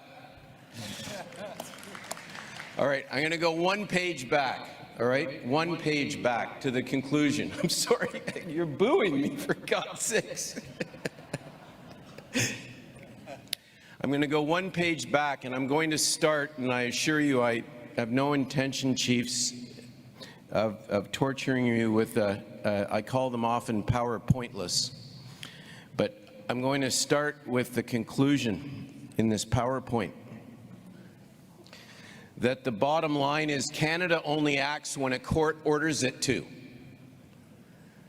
It's the same pattern from Caring Society case to the Quebec policing cases and elsewhere. And I want to acknowledge Maître Benoit is someone special who has put together a string of wins. You know, the New England Patriots have their Super Bowls and he has his court wins, right?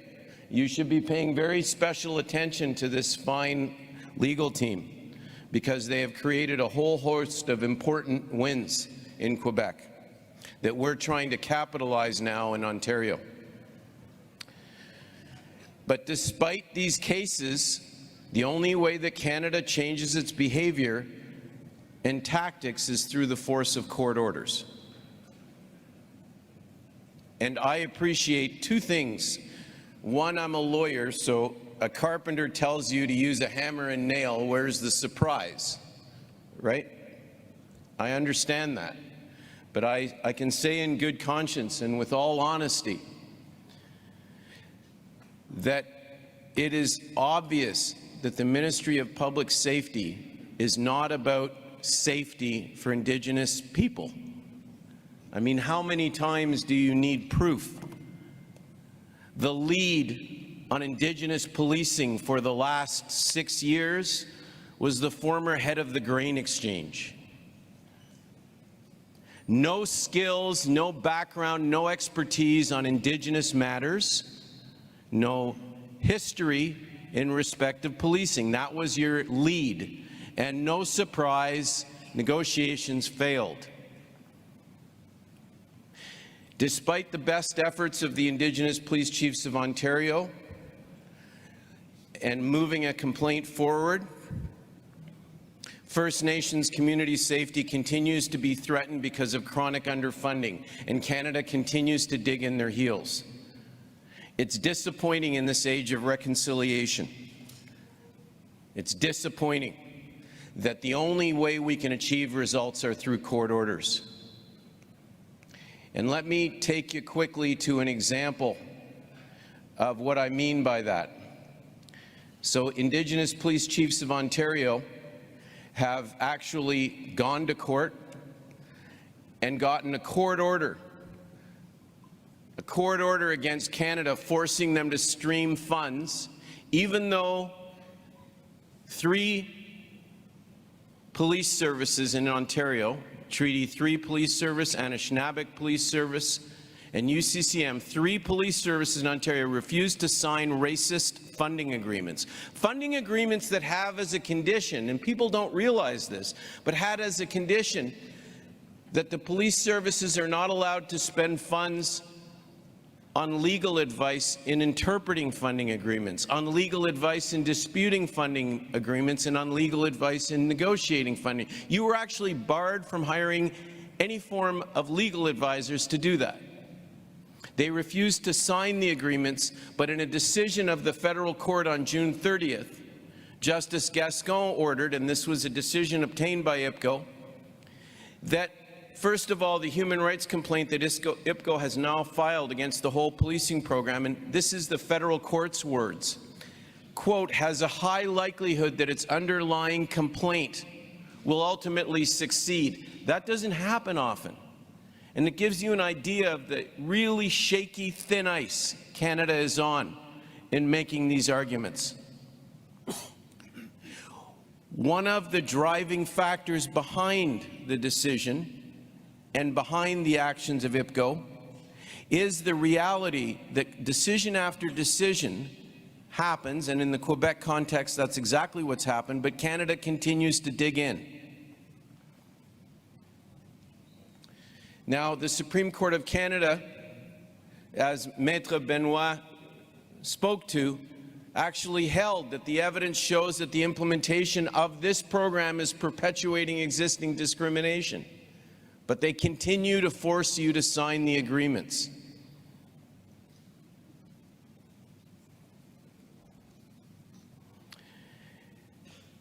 They describe the funding negotiations as a knife to the throat. This is current policy of Canada. How does that square with reconciliation, a knife to the throat? An obstinate refusal to genuinely renegotiate the contract's funding terms is not only a breach of the requirements of good faith, but also a breach of the obligation to act in a manner consistent with the honor of the Crown. I bring these words to your attention so that you appreciate, Chiefs, that you can take this back home, because these are the views of the court, and Canada refuses to heed those views. They refuse to heed them. And so in terms of IPCO's actions, they started a complaint. We pushed hard for an early hearing, which is something I respectfully encourage you, Chiefs, when you are seeking to access the courts, that you push mine and Benoit's profession. that you push us as lawyers for early dates. I was a bencher, a director of the Law Society for some 13 years in Ontario. So when I say this with the full knowledge that, you know, professionals shouldn't say anything negative about other professionals. I get that. But that's a lot of BS, and you know that, right? Our profession, the law profession, has been complicit in dragging your cases out. And you need to push us and demand early dates. When you decide to take the difficult step of hiring a lawyer, you should be asking and pushing for action. And you shouldn't accept years to have matters determined. So we got an order that the Commission's complaint proceed, and we got it in less than 6 months. But you will hear from chiefs in Alberta, chiefs of police in Alberta, that their pension case has sat with the CHRT for some 14 months. The point is, things get dragged out and you lose. When, you know, when a Safeways or a Loblaws or a large company decides they want to run a test case, they can get it to the Supreme Court of Canada in 5 years. For Indigenous people, it's a generation. And you need to ensure that your lawyer is not complicit in that. And I don't mean it as deliberate. I mean, those are expectations you should genuinely, respectfully bring to the table if you're going to access the courts. A difficult decision. And on the notion of lawyers speeding up, I'm getting the signal like the yank with the cane that I better speed up. What we put on this slide, and the 21-page slide presentation is available for you to access. We put on the slide the pace that we forced the complaint at. So instead of years going by, the complaint was filed in March 2023 with the Canadian Human Rights Commission, and it was forced onto the tribunal by December. And I say forced because letter after letter was written to the Commission insisting that it go. And all I'm trying to point out is you can pressure for speed.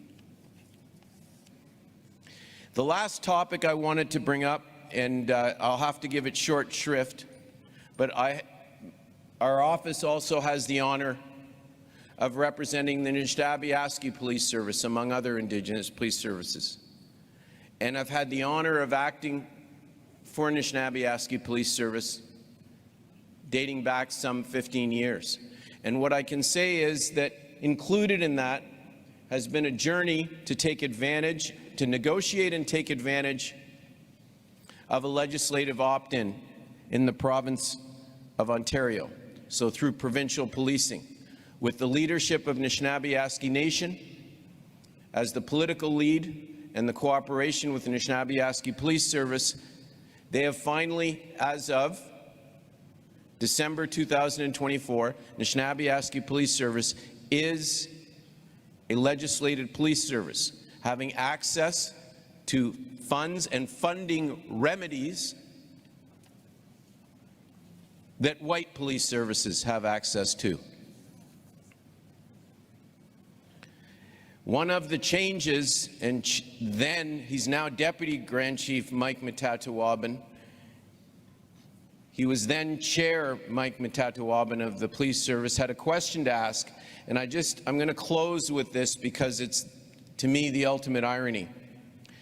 One of the changes to the Act, to the legislation that recently took force, these changes are underlined. This declaration of principles is what you typically see at the start of any legislation. They're like preambles. Prior to an opt-in for Indigenous police services, prior to police services in Ontario being able to decide whether they wish to opt in, the legislation said the same thing, similar words they use in other provinces. and it's a preamble that says, policing, and this is the Ontario legislation, the old version, and then the new part is underlined. Policing shall be provided throughout Ontario in accordance with the following principles. The need to ensure the safety and security of all persons and property in Ontario. Well, up until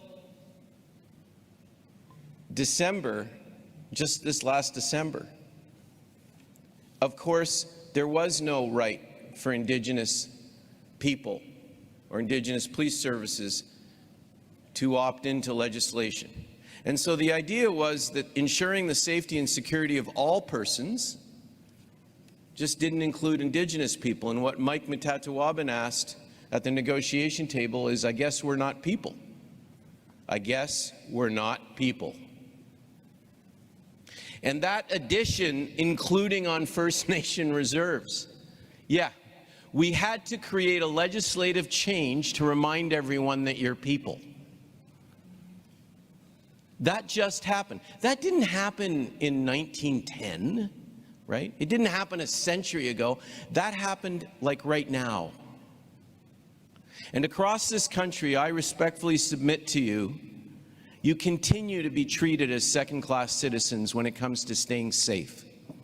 Safety is a matter of inherent jurisdiction. Canada refuses to acknowledge that. That's why the negotiations have fallen apart. Canada keeps saying we don't want to agree that the safety of your people is a matter of inherent jurisdiction for your leadership. But it is. You don't need anybody, including a lawyer, to tell you it's your inherent obligation. You know it as leaders. But Canada won't admit it. They've dug in. I'm going to close with this thought. You can affect change. Use that Ontario model to prove that there are ways to create legislated policing. I really encourage you to access the PowerPoint. But at the end of the day, the safety of your people is your leadership. And it's about your sovereignty and your authority. And I thank you for hearing me. Miigwech.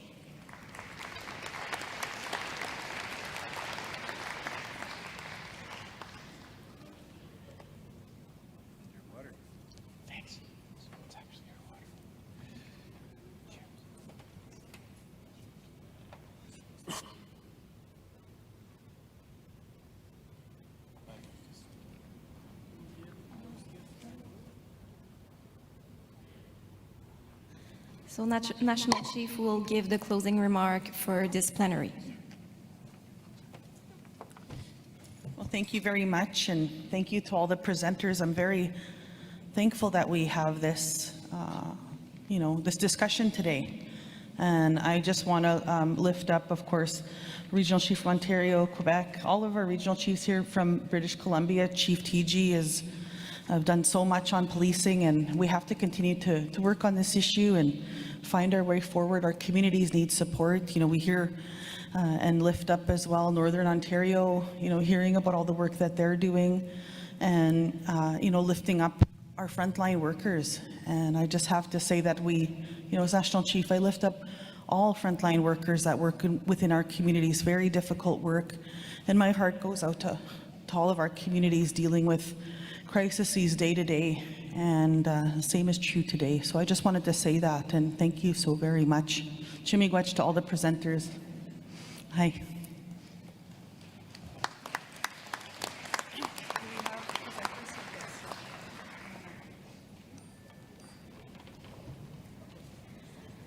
So that's all for this plenary on justice and policing. I will now turn the microphone over to my colleague Adam for the resolutions. Miigwech. Thank you, Veronique. So next we'll get into resolutions. So chiefs, proxy representatives, it's time to start making decisions. Just to let you know, we have, I believe it is 51 more on-time resolutions and about 7 late resolutions.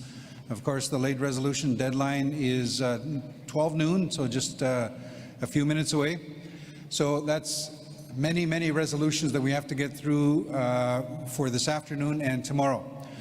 So what has happened is, knowing that we probably will not be able to deal with each resolution one at a time, one by one, The resolutions team has looked at some of the themes and some of the resolutions where there are common elements, and they've brought them together, and we will be bringing them forward as basket resolutions where they will be dealt with together, just to get through as many resolutions as we can. And Chiefs, you've reminded us, you've told us that you have come to the meeting to make decisions, and you have resolutions that you want passed to provide direction moving forward. So we want to get through as many as we can. The quickest way to get through all the resolutions, of course, is introduce the resolution and let's get to the vote, and we'll vote on the resolution. Either it's passed or it's defeated, but then we move on to the next decisions that need to be made. I know that sometimes we like to take time and a lot of discussion on certain resolutions, but we remind chiefs and proxy representatives, the quicker we can get to the vote, the quicker we can get to other resolutions. So we'd like to get right into our resolutions. We will go to draft resolution number 2.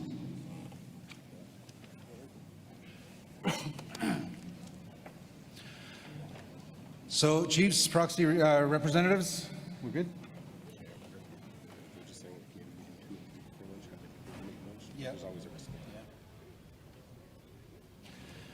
So what we are trying to do before we take a break is we do 2 resolutions, draft resolution 2 and number 3, and we take a quick break, but it's important that we start right at 1 o'clock. So we'll see how things go over the next little while. Hopefully we can get through these 2 resolutions fairly quickly. So draft resolution number 2 is moved by Chief Tyson Bear. Can I get confirmation that Chief Bear is in the room? He is in the room, thank you. Seconded by Chief Shelley Bear. Can I get confirmation that Chief Shelley Bear is in the room, either virtually or in the room? Just looking around, and I apologize, I can't necessarily see the back of the room. Do we have Chief Shelley Bear, Ojibwe First Nation, Saskatchewan? Either in the room or virtually. I'm looking online. I don't see, if you are online, if you can raise your hand. Otherwise, I will be looking for another seconder. The resolution is titled Closing the First Nations Infrastructure Gap as the Nation Building Project for One Canadian Economy. Again, this was the special summit we had yesterday afternoon, and a very important, these 2 resolutions dealing with some of those issues. Miwe ngagwete gishpin awya gudag ayat ugma kan gishpin wichigaba witang kewin wizon majmas negadenik. So I am looking for another seconder for the resolution. We have a seconder. Just for the record, can I get you to come and state your name and First Nation, please? Microphone number 1. Wahasol Hall, Enters Queesness Passes, Kentel and Kamokbalux. My name is Chief Dan Wilson from the Okanagan Indian Band, and I second this motion. Thank you, Chief Wilson. We have a seconder. So the resolution is before you. It's up on the screen. This side is French. We have English on your left. It's also in your packages. So again, draft resolution number 2, I'll go to the operative clause. It reads, therefore be it resolved that the First Nations in Assembly call on the Government of Canada to properly consult with First Nations on the implementation of all aspects of legislation, One Canadian Economy Act, an act to enact the Free Trade and Labour Mobility in Canada Act, and the Building Canada Act, the One Canadian Economy Act, ensuring any proposed major projects meet the Crown's consultation and free, prior, and informed consent obligations.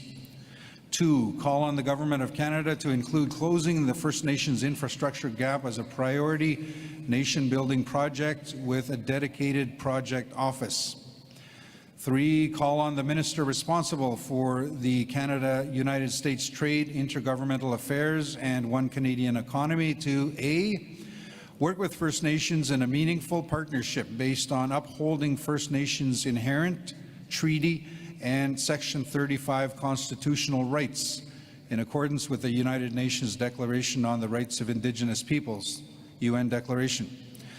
B, ensure that implementation of the One Canadian Economy Act, including sufficient time for First Nations to consult on proposed projects carried out on their lands and territories. 4, direct the Assembly of First Nations, AFN, to secure funding to support national engagement with First Nations on the implementation of the One Canadian Economy Act. And B, intervene where appropriate in any First Nation-led litigation against the One Canadian Economy Act, advocating for the full respect of First Nations' inherent rights, treaties, title, and jurisdiction as affirmed in the UN Declaration. So, Chiefs, that is the resolution before you. Again, the quickest way to get all the decisions made is to get to the vote as quick as possible, but I will look to the mover and seconder if they wish to speak to the resolution. Mover at microphone number 1, please. Yeah, we've been here for all day yesterday. We got one resolution done yesterday, so I'm not going to say too much. Just that I think that there's moves being made in Ottawa in regards to this act and stuff like that. So I think that just cut the talk and let's get the ball moving here. We don't got all day, all week. There's a bunch of chiefs sitting here that got stuff to do back home. I think that we should be trying to get a lot of these resolutions done. A lot of them are connected, right? So I think just look at moving it and hopefully get the support to get it done. Right? Chief Bear. Seconder, it's not required, but if you wish to speak, seconder up to 4 minutes. Microphone number 1. YL Soho. I'd like to acknowledge that I'm on Treaty 1 territory, unceded territory. Yeah, I'm in support of this. I just want to maybe add that, you know, we rely on the United Nations declaration, but, you know, we can't forget that we have constitutionally protected rights. You know, we're the only Indigenous people in the world to have our title and rights protected in a colonizing country's constitution, and that's under Section 25, where the Royal Proclamation is embedded. My nation, the Syilx Nation, we have 7 bands comprised of the Okanagan Nation Alliance, representing the Syilx people on this side of the border. We are a trans-boundary nation. A lot of our nation members reside on the Colville Confederated Tribe in Washington State. But yeah, you know, we can't forget that. We are non-treaty. The Syilx Nation is non-treaty. So we honestly believe that the Royal Proclamation of 1763 still applies to us. We've never surrendered. But the Royal Proclamation, elders tell me that it stands for when King George III proclaimed to his subjects that after 1763 that all of the allies, Indian allies of the Crown shall be left unmolested, that our public consent is required before we are dispossessed of our land and resources. Only the King can make treaty with us, and the courts were set up to peacefully resolve any disputes between the King's subjects and the Indian allies. So we can never forget that, especially with us in the Okanagan who are non-treaty, and we always stand by that and our constitutionally protected rights, and we need to be consulted as the original owners of this land. Chief Wilson. So I see quite a number of chiefs and proxy representatives at the microphones. So I know that we need to come to a decision. So I will be closing the speakers list very shortly, within a few seconds. If you want to speak to this resolution, please stand up now and approach the microphone just before I close the speakers list. Also online, if you can hit the raise hand function online if you wish to speak. Otherwise, in a few seconds, I will close the speakers list. I want to give you an opportunity but if I see you standing up towards the microphone. Okay, so with that, I'll close the speakers list. Everyone that is standing up will be able to speak to the resolution. Microphone number 2, Proxy Crowchild. Good morning, if it's still morning. But anyway, my name is Regina Crowchild. I'm proxy for APTN Nation. I want to speak against this resolution. I come from a treaty nation. And in our treaties, even though the written text says we ceded and surrendered our territories, that's a bunch of BS. We never did. And then when Canada did this quick legislation, Carney never came to speak to the rights holders. He pushed it through. Now he wants to talk to us about major projects. And if we go with it, it means that we're saying Canada is right, that their assumed title to our territories and our natural resources are right, and we will not agree to that. And this is one of the reasons why this assembly, many of our chiefs, do not participate, is because this process here with AFN, some are treaties, some are not treaties, some have domestic treaties, and some of us have international treaties. And we're all lumped together, and our consent is manipulated through this process because we are outnumbered. It is time Canada starts talking to the rights holders of our nations, and that's what AFN should be pushing for, instead of putting us into this process. So why should we let Canada continue doing this, or say, yeah, we agree, just make sure you consult with us? There's no guarantee there's going to be accommodation. There's no guarantee that our peoples, today, tomorrow, and the future generation, are going to prosper from natural resources that Canada has been prospering from. Where is the guarantee for our peoples? So I'm speaking against this resolution. Thank you. Thank you very much, Proxy Crowchild.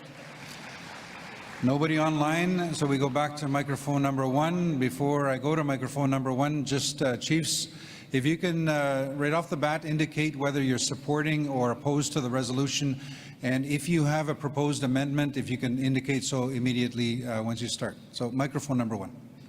Hi, good morning. Chief Lisa Young, Blood Rain River First Nation. I am standing here before you because I would like to make an amendment to the resolution. I would like to, because of time, I think I'm just going to go straight into the what I would like to propose.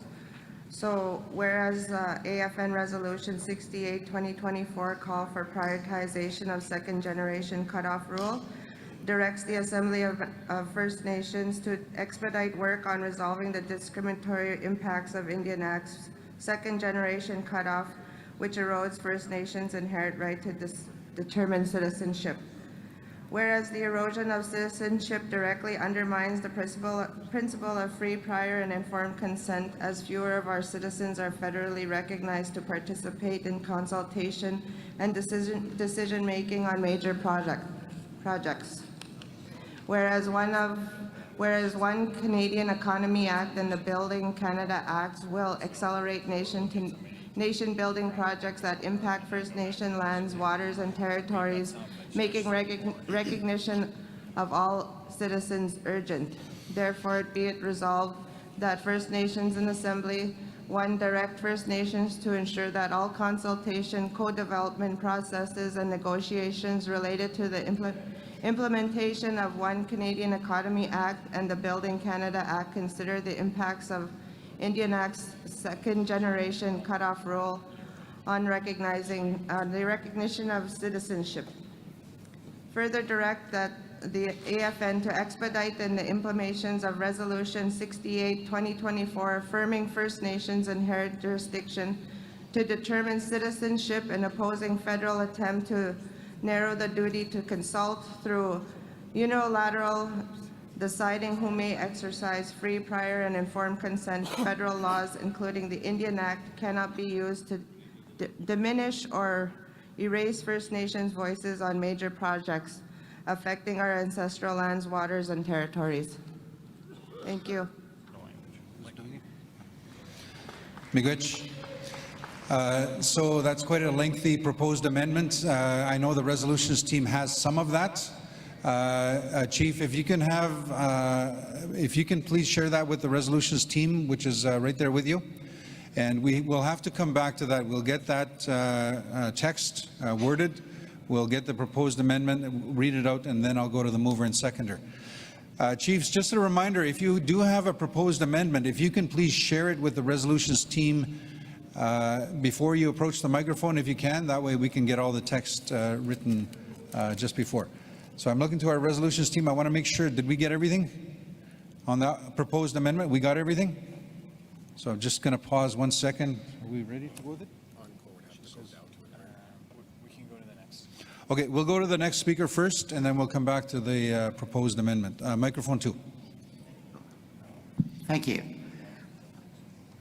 My name is Carol Leslie Green, and I am proxy for Six Nations of the Grand River, Ontario. I am speaking in support of this resolution, as closing the infrastructure gap is critically important for all of our nations. For Ontario, the infrastructure gap for First Nations is approximately $60 billion. The infrastructure gap for Six Nations of the Grand River is now quickly approaching $2 billion. We are currently in a state of emergency, and many of our buildings that provide critical programs to our community are affected. For example, our medical center is closed. Long-term care home is closed. This is just our reality. We all need real investments and commitments now, because our people deserve equitable solutions. Thank you.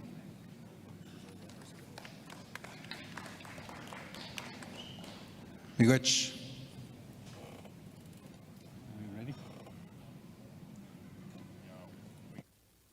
Just checking that we have the resolution up on the screen, but I'm looking to the mover of the resolution if there's any comment on the proposed amendment. Microphone 1, please. The previous amendment that was proposed there, I'd like to respectfully decline that one. And I think in 3 months at the next meeting, that resolution should be on the table. It should be on its own. Thank you. So, seconder, do you concur with that? Well, I guess even if you want to proceed, the mover has already indicated that they do not support the proposed amendment. Microphone number 1. It should be brought forward. On second thought, I was taking a look at the resolution, that it doesn't refer to our constitutionally protected rights, what I just spoke about. I don't know if it's appropriate or not, but that would be my amendment to this resolution, is to include our constitutionally protected rights along with which supersedes the United Nations Declaration. It's my understanding that the United Nations Declaration is an international covenant that applies to the Indigenous people worldwide. But as I said, we're the only Indigenous people in the world to have our title and rights protected in the colonizing country's constitution. So I'm in agreement with the mover to decline, but I would like to add that amendment to have our constitutionally protected rights included in the resolution. Thank you. So the proposed amendment is declined, so we will proceed without the proposed change. Chief Wabas, I see you at microphone 1. I have to apologize. I've been reminded I did close the speakers list. I provided an opportunity. I said, Chiefs, if you want to address the matter, to either raise your hand or to approach the microphone. So I had already closed the speakers list with the 2 chiefs that are still at microphone number 2. So I'm going to go to microphone number 2. Go ahead. Kelsey Nachathushie, Thuichuktwe, Chief Kelsey Jack, Cold Lake First Nations, Alberta. I have to oppose to this, but I endorse the principle of closing the infrastructure gap but only under the following conditions. No endorsement of Bill C-5, One Canadian Act Economy Framework. Affirm that it undermines treaty rights and must not define nation building for First Nations. Direct funding to nations, consultation, engagement, and litigation resources must flow directly to First Nations, not the AFN. Free, prior, informed consent must be a precondition for any project under federal nation building. AFN's role limited to coordinating national legal advocacy, not holding or redistributing funds. Closing the infrastructure gap must reflect self-determined community needs, not federal timelines or assimilation policy goals. You know, it's getting harder for our people out there. Temporary foreign workers, they're bringing them in. You know, why don't you put our people to work? You know, why don't you train our people to get these jobs? Why are all these jobs coming to the newcomers? You know, and Mr. Wapas, I wasn't able to get to speak. You know, I'm going to give him my rest of my time for speak, but I have to oppose this. Masi Cho. Miigwech.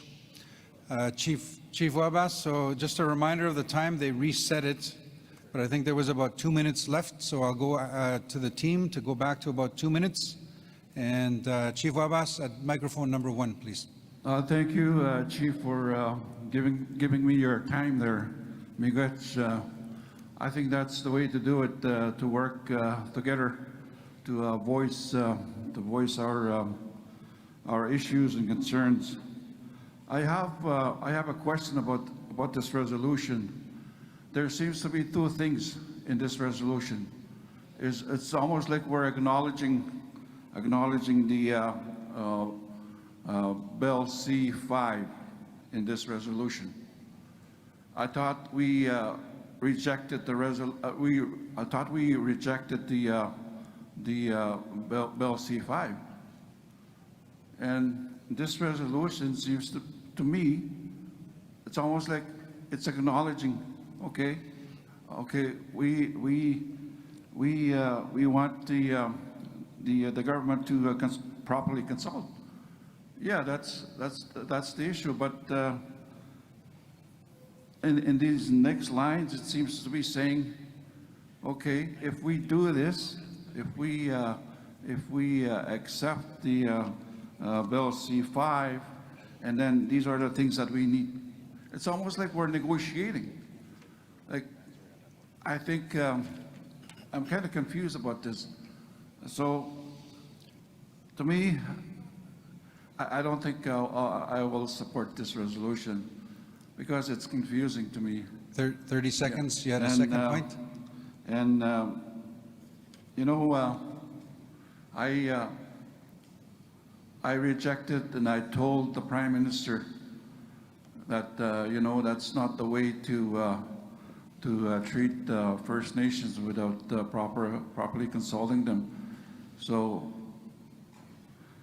the meaningful consultation to me is he has to come and talk to our rights holders about the idea of drafting a law or something before the law comes to effect. If That you can didn't happen. start to wrap up, Chief That Wabas. didn't happen, so I'm going to have to oppose this resolution. Miigwech, thank you. Miigwech, thank you. In that statement, there was a bit of a question, and normally after all of the speakers have concluded, we can sometimes go to the mover if they wish to comment. So I will do that at that point. Go back to the mover if they want to address the question that was raised. Final speaker at microphone number 2. Yep, my name's Ivan Harper, proxy for Ogumao Henry Lewis from Onion Lake Cree Nation, and we will definitely be opposing this. Just a few thoughts. This manufactures the appearance of First Nations consent to Bill C-5, in our opinion. It calls on AFN to secure engagement funding, funds that should go directly to nations, not filtered through AFN. It directs AFN to intervene in legal cases on treaties and inherent rights, creating a pan-Indigenous approach that sidelines actual treaty nations. And it risks AFN speaking in courts as if it has authority, undermining our nation's distinct positions. This resolution, in our opinion, makes AFN the broker of treaty rights when our people never consented to AFN representing to us. And with that, I'll yield my time to Regina. I've got 1 minute left. I only spoke 3 minutes. I just want to request that it be recorded that Tsuut'ina Nation objects to this resolution because we will not surrender to Canada to legitimize their assumed title to our territories and our natural resources. I want it recorded in the event we go to court. Thank you. Miigwech. So I will ask the mover, in some of the comments there was a question, so I'm going to ask the mover. You have up to 3 minutes. Microphone number 1, please. Good morning again. The legislation was moved forward. I feel like, you know, the original intent of the AFN was to be, you know, the late Mr. Hennique, when he established and worked with the AFN. There was work that had to be done that couldn't be done at home because we're taking care of stuff back home. Anyways, now we sit here and we talk about unity. You know, meanwhile we're here, we're going to be making issues about this. And meanwhile, the government's moving forward. Legislation's been passed, answer to the question. And now we're going to sit here and we're going to argue and argue, and things are going to happen. And only the nations that have capacity are going to be moving forward, which my nation has capacity. I'm thinking of the nations that don't have capacity. Sure, I don't really agree with the allocation of funding for the AFN. I think it should flow to the nations if they can handle it and operate it properly. But I think that this is going to benefit us, benefit all of us. We got to think about not only the nations that are thriving right now, and I know who they are, but the ones that are not are going to benefit from this. They have to have, with the elections every 2 years, you know, and the leadership changing, there has to be a lead, or we're going to be left behind. And Canada is going to keep moving forward with or without us. Just like they did, like they've been doing it for years. The bill's been passed. We're going to keep crying about it, saying that they're not going to come to the table. We got to make it suit us right now. So why? That's all I got to say. I think that will benefit, and you know, we shouldn't be thinking of our own nations. We should be thinking of us all out there that are going to benefit from this. The resolution. So with that, I'd just like to say thank you. Miigwech. Seconder, just brief comments, and then we can get to the vote. Microphone number 1. Yeah, I did recommend an amendment to include our constitutionally protected rights. I don't see that in this resolution. I just see the UN declaration mentioned. As I mentioned, our Constitution, the protected rights is paramount to that. And my understanding that the AFN does not have a mandate to address Bill C-5 at this time. Is that correct? So normally I would look to the mover or the seconder of the resolution to answer that question. You are the seconder. Mover has gone to the back of the room. So that's a two-part question there. I had already closed the speakers list. I thought it was a final comment dealing with some of the questions, but I'm going back to the mover to respond to that. Your first question regarding the amendment, I just want to make sure we're all okay. If you if I can have the team sort of zoom in on the resolution number 3A. So it reads, so this is 3A, work with First Nations in a meaningful partnership based on upholding First Nations inherent treaty and Section 35 constitutional rights in accordance with the United Nations Declaration on the Rights of Indigenous Peoples. Does that reflect the request? Okay, so that was the first question.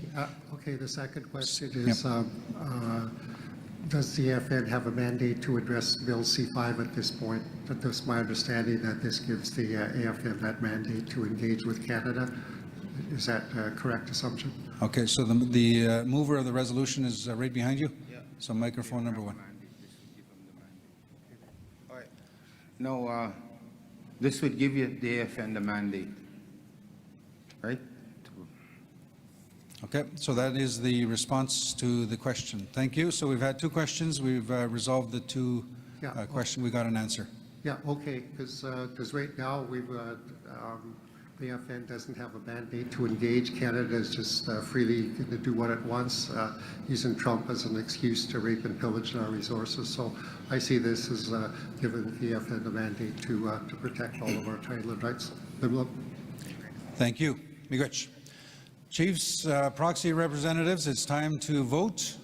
So because of the online or the voting process, the electronic voting process, normally we would canvass to see if we have consensus. Obviously, we don't have consensus, so we'll go right to the vote.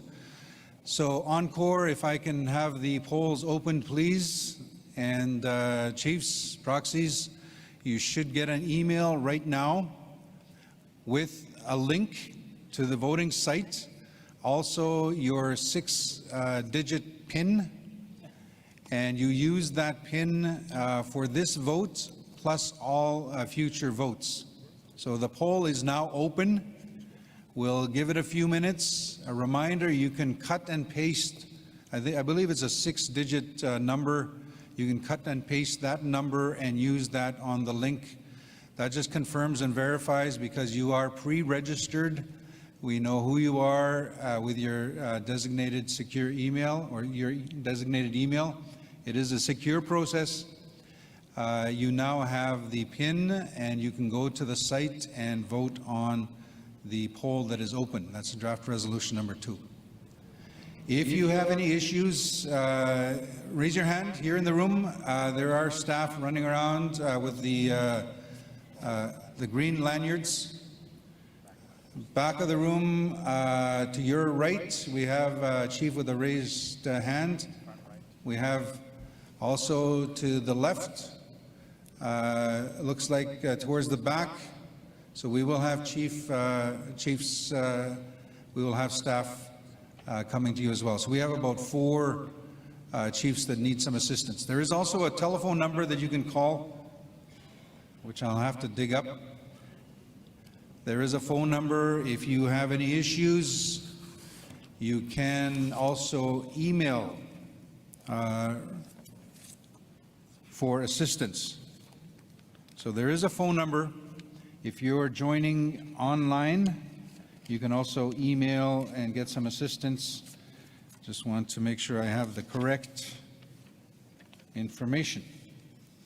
So you can send an email to registration@afn.ca. There we go, it's on the screen. Thank you. Also, a telephone number you can call if you are having challenges casting your vote. It's up on the screen, 1-833-236-8324 or registration@afn.ca. We'll give it a few minutes. I do see that we have voters are coming in. We do have quite a few votes already that have been cast, and they continue to come through. I can see them as that's happening. I want to make sure if you're in the room, you have any questions or need any assistance. A reminder, when you did register, you provided an email address, and that is where the link will be sent to.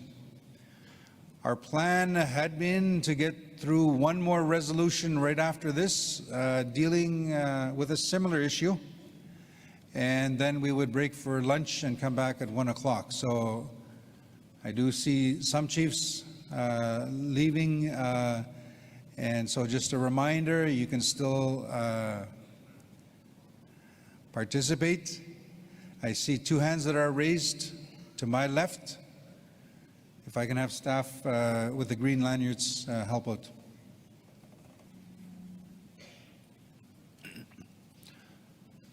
Also, just a reminder, while we are here, a couple of things. The The trade show is happening behind us. It's not immediately behind us, but if you go out these doors, you go further down. I believe it's the second room. It's farther down. We encourage everyone to go check it out. A lot of interesting information, interesting things you can pick up. Some things you might want to purchase as well. Help out some of the crafters that might be there with their crafts. And also a lot of information with some of the booths. So that's outside the doors, and then further down, you won't see it right away, just keep going, and that's the trade show. Any more, anybody need assistance here in the room? So far, I'm just looking, we've got over 150 votes that have been cast. I was going to say roughly 5 minutes to go through the voting process for this resolution. Any more issues in the room? Anyone need help? Okay, one more. Do we have staff there? Okay, good.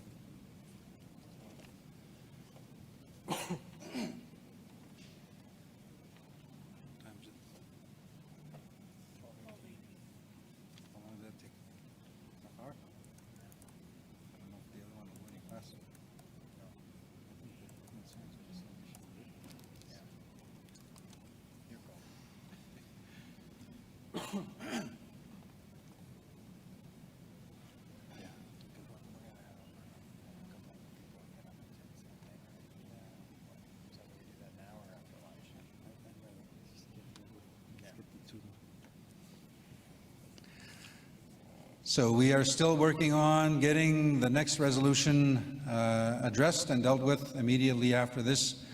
I know we're into the noon hour, but we do have a full agenda this afternoon. We have many resolutions to get through. And Chiefs, you have told us you've traveled a long way. You'd like to get to your resolutions, which might be later today or tomorrow. So we'd like to do that as efficiently as possible. So we'd like to get to the next resolution, but it's important, a reminder, the 1 p.m. agenda item, we need to start that right at 1 p.m. Looking around the room, are we okay? Yes, I heard a yes. I'm looking online. Votes are still coming in. I'll give it another, let's say, 30 seconds. 30 more seconds. Thank you. I've got a fan over here. He wants to get going. Let's get to the next resolution. Okay, one more minute? Okay. We're working on an issue over here. Also a reminder, keep your laptop charged, or your phone or your tablet, your device, whatever it is you're using. Keep an eye on it, keep it charged. And if you are running out, I actually have to check with our team. We were going to see if we could provide some assistance charging devices, and I don't know if we have that lined up yet. But please monitor your devices. Voting is underway. I'm just looking to one person here that is, are we good? I'll just give it another minute. Okay, 2.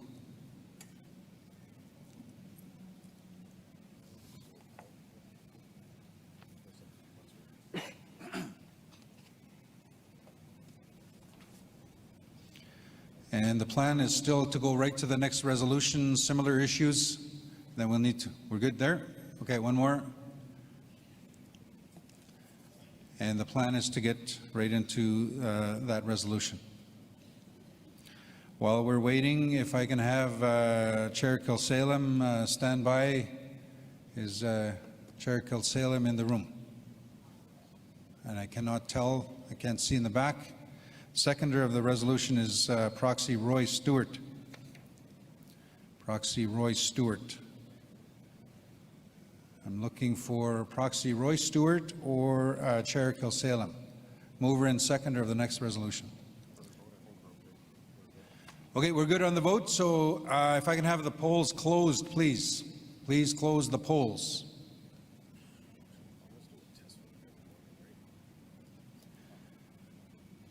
And the results of the resolution, what I'm going to do is, if I can have this put up on the screen, it is a graphic, 51% for, 49% opposed. 60% is the threshold. And the threshold to have a resolution carried is 60%. So the resolution is not carried. The resolution is defeated. I will give you the numbers. 85 votes for, 83 votes opposed, 10 abstentions. Total of 178 votes that were cast. So Miigwech resolution is defeated.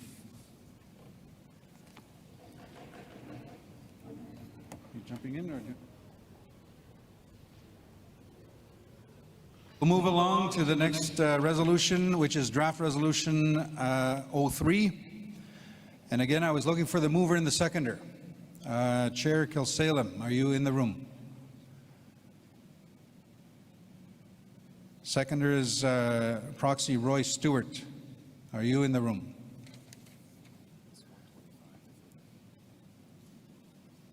So otherwise, I am going to, it is 24 minutes after 12. I am going to see if there is anybody that would like to move or second the resolution. You'd like to move?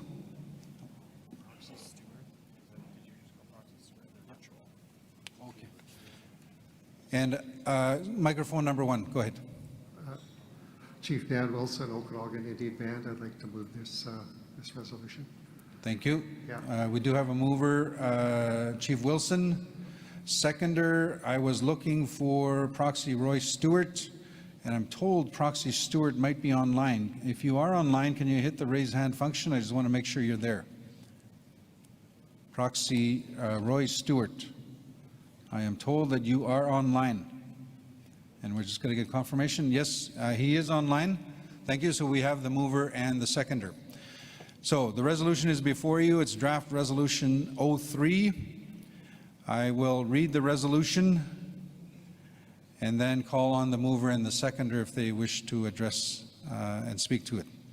It reads, therefore be it resolved that the First Nations in Assembly 1 call on the Assembly of First Nations, AFN, to advocate for amendments to the Building Canada Act and ensure that any related federal regulatory reviews and orders include A, legislated protections of First Nations inherent treaty, constitutional, and human rights, title, and jurisdiction.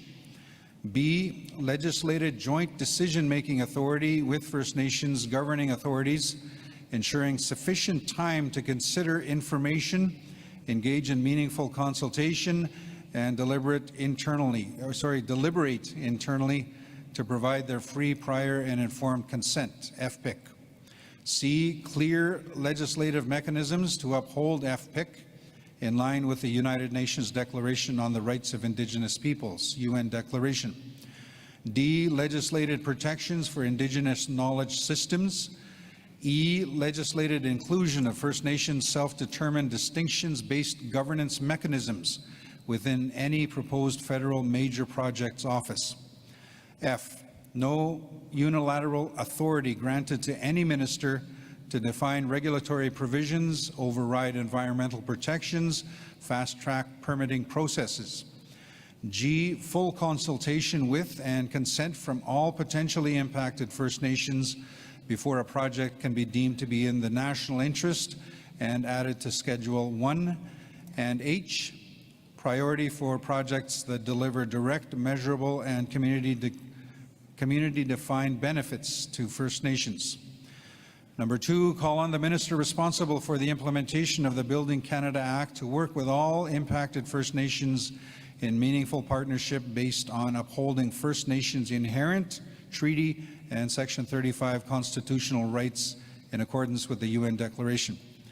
Number 3, call on the Government of Canada to provide adequate funding directly to First Nations for their full, direct, and unfettered participation in the co-development of schedules, orders, and regulations as well as the implementation of the Building Canada Act. So that is the resolution. I will ask the mover and the seconder if they wish to address the resolution. It is not required, but you have up to 4 minutes. Look to the mover in the room. Again, I see chiefs approaching the microphones. I am going to give you a little bit of time before we close the speakers list. So I will, but for now, mover, microphone 1. Yes, Chief Dan Wilson, I believe the resolution speaks for itself. No amendments.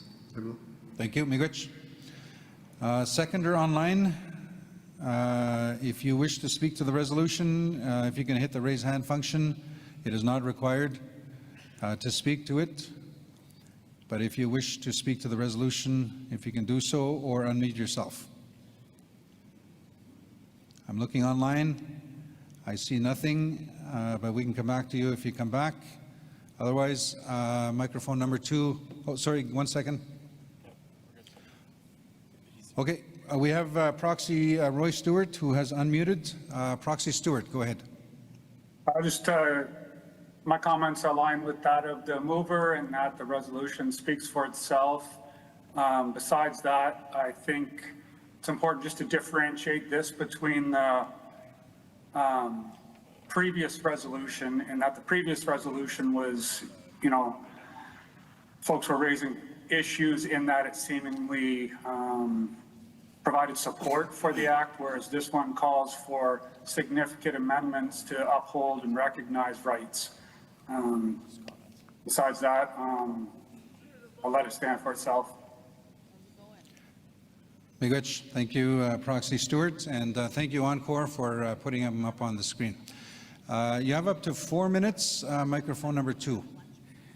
Danse, Delbert Wapass, Ogamau, Tanner Chaluche in Saskatchewan. Nanas Common, Egaskitano, Tekapetutan, Kapewitapuntakok, Egon Kabamskuta Magom, si Chigona, Minaweson. Oma, Kawitasita man, Moi Kagichas Tapaik, Egon Pixcon, Quest, Kagi Mamsku Chaka, take Tanchi gets not Chiki, Asian to a Chaka, take what the Kakyo Mina Kakyo, the Kapetute, Chikape Mamopchik, Mogi Wesu Squat Sege, Ego Ixegua, Egoma. Big scone, ego tansiki goy kagi swaskuito tamak, moiso kiki goy kagi to tamak, mayo kagi se tamak tansik yano is kawa tamak, tansi ipe to testamak kawagumagan.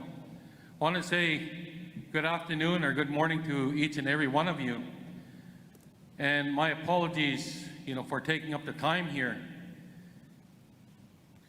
But these resolutions, the one before this one and this one, are very important resolutions that have direct impact to our nations, to our communities. And one of the sections within this current resolution talks about making sure that government gives us the time to consult, to talk about, to discuss among our people. But yet we're not even doing that to ourselves here on very important resolutions. And I don't think that's right. I don't think that's fair to the people who have come. I've come 10 hours, I've driven here to come have a thorough discussion. I abstained on the last vote because I have serious questions, and I thought that if I would be afforded the opportunity to speak to my abstentions, which I wasn't because of process. But yet I have people in my community, young people who are killing themselves. I have homelessness. I have all these problems. And I want to be involved in business. But there's clarity that's required and a thorough discussion. We should have had a full day discussion on the Canada Economy Act. We should have taken the time that we needed so we can leave here feeling good rather than leaving here feeling cheated. Right? I paid $450 to come and hear presentations that are important. Yes, but I know my community is not going to get a treatment center, right? Because other communities are, and we should be supporting that. But we need to make money because of our people who are starving in our communities and off reserve. So please, I respectfully ask the Assembly, let's put our priorities where they must be and have the deliberation and discussion that we need to have on very important subjects, such as the resolution before this one and this one. I don't know if the resolution before this one has an effect on our claim against government on the NRTA action. So if I was to vote in favor of that, am I trumping myself? If I'm supposed to vote in favor of this, am I trumping myself in our actions on our position on NRTA? Serious questions, but we could have hammered that out if we would have been afforded the opportunity to discuss. Respectfully submitted. Thank you. Miigwech. Kinanaskawithin. Microphone number 2.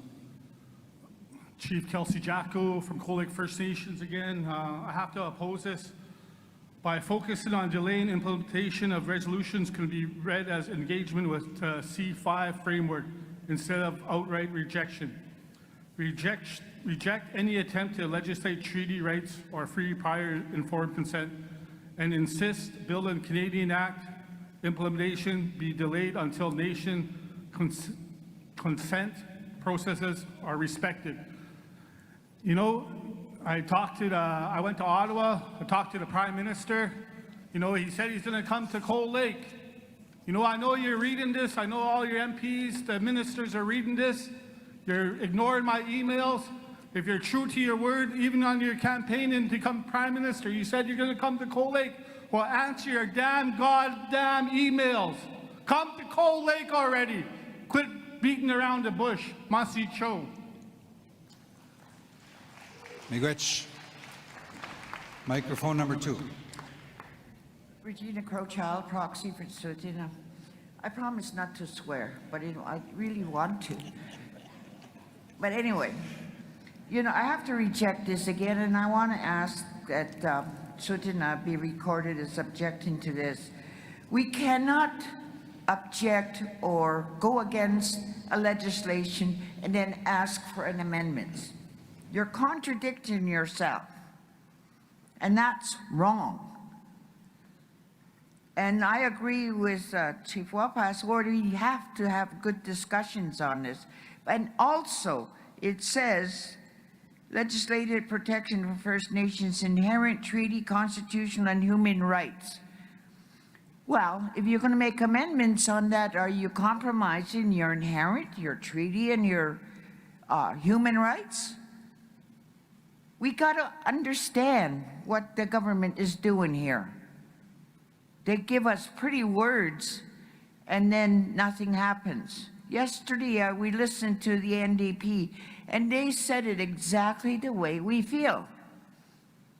But then we had the Premier speak, was different. So we know what the politicians are thinking. It's never changed. They want title to our territories and our natural resources, which we object to because our peoples never surrendered it.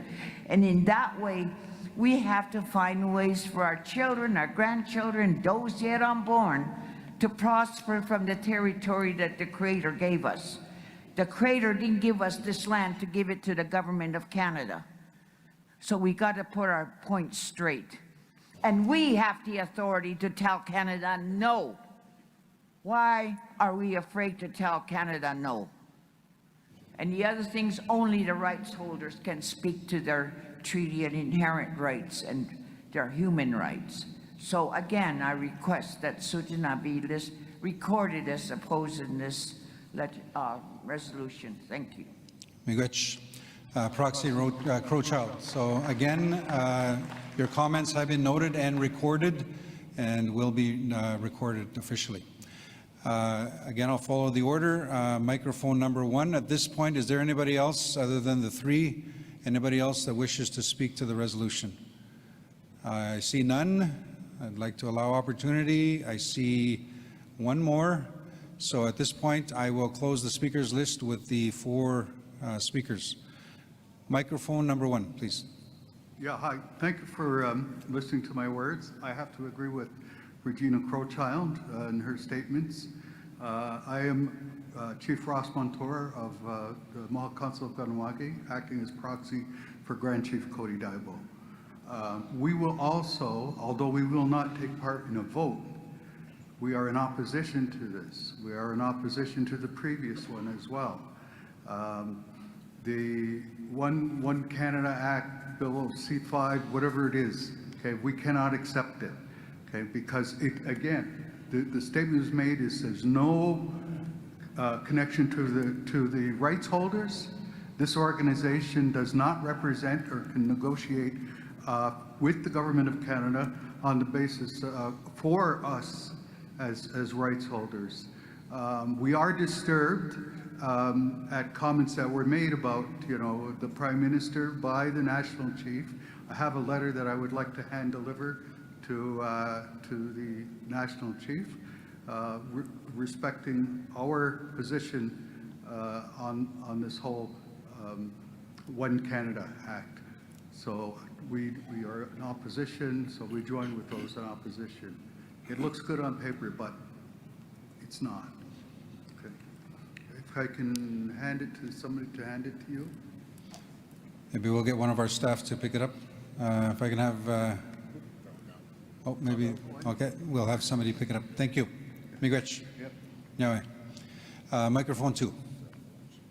Yeah, Ivan Harper, proxy for Onion Lake Cree Nation, and we'll be opposing this delay of Building Canada Act implementation.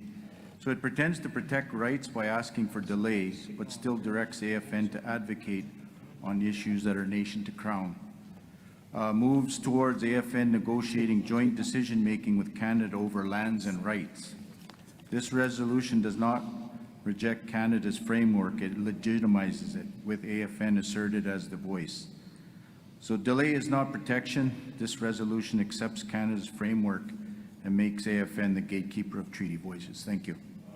Miigwech, thank you. Microphone 2. Good afternoon. My name is Chief Biliju Takro from the Mi'kmaq Cree First Nation in northern Alberta. For the record, too, we would like to be on record that we oppose this bill as well. While the resolution notes the importance of land use, occupancy, the Crown's duty to consult obligation, it fails as the resolution directs the AFN to advocate on issues that are under a First Nations jurisdiction and authority to consult with the Crown on. Rather than rejecting this outright, this resolution simply requests that the implementation be delayed and directs the AFN to advocate on areas such as protection on inherent treaty, constitutional and human rights, title and jurisdiction.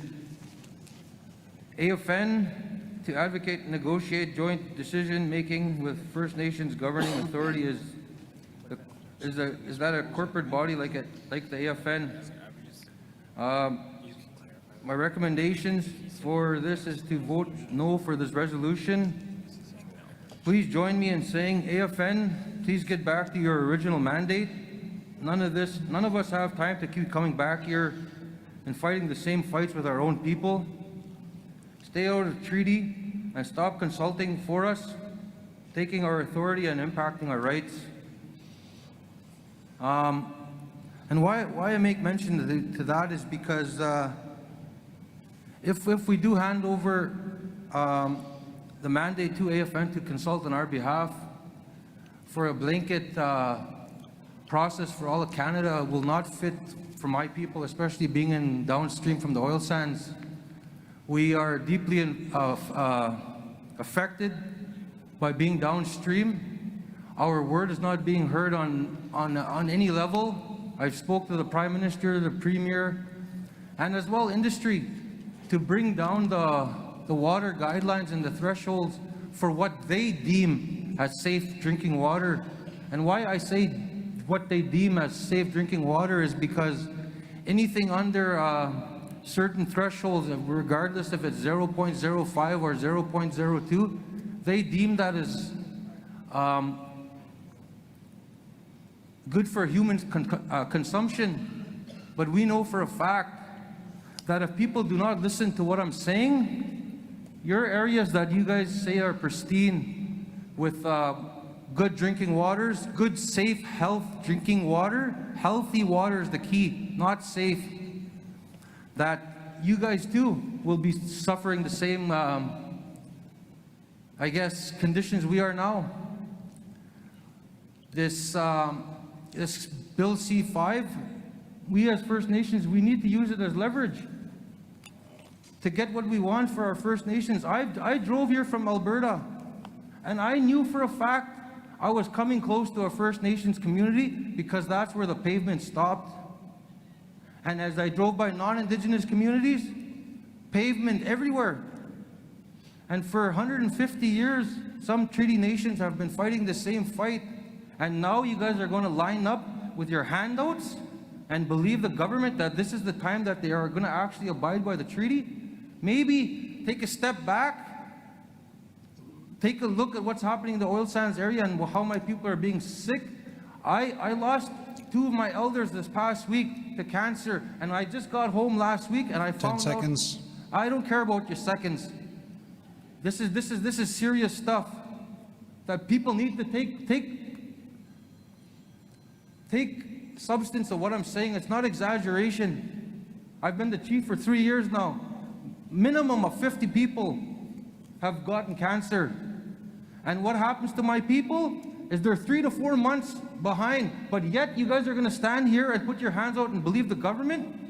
We need to talk about the health conditions in our remote communities. We're 3 to 4 months behind. By the time we get to the hospitals, my people are coming back in boxes. I don't care about the seconds. Miigwech, Chief. Thank you very much. I just want to clarify, with respect, Chief. I just want to clarify with respect, Chief, you did indicate strong opposition to the resolution. At the same time, you mentioned some wording that might be better, but I see that as more of a statement in your strong objection. Is that correct?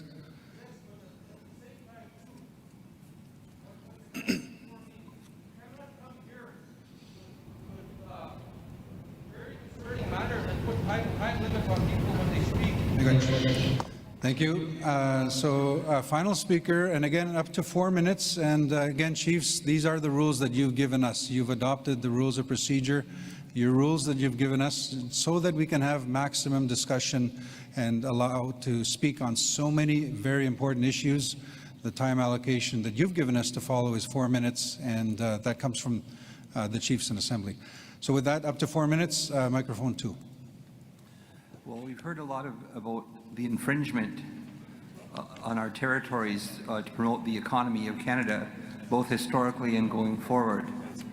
A lot of the economic infrastructure, the railways, the hydro power lines that are needed to generate the economy, the communication lines, the need for more housing to fuel the economy, the access to land and resources for that purpose in many areas where these land claims are not settled.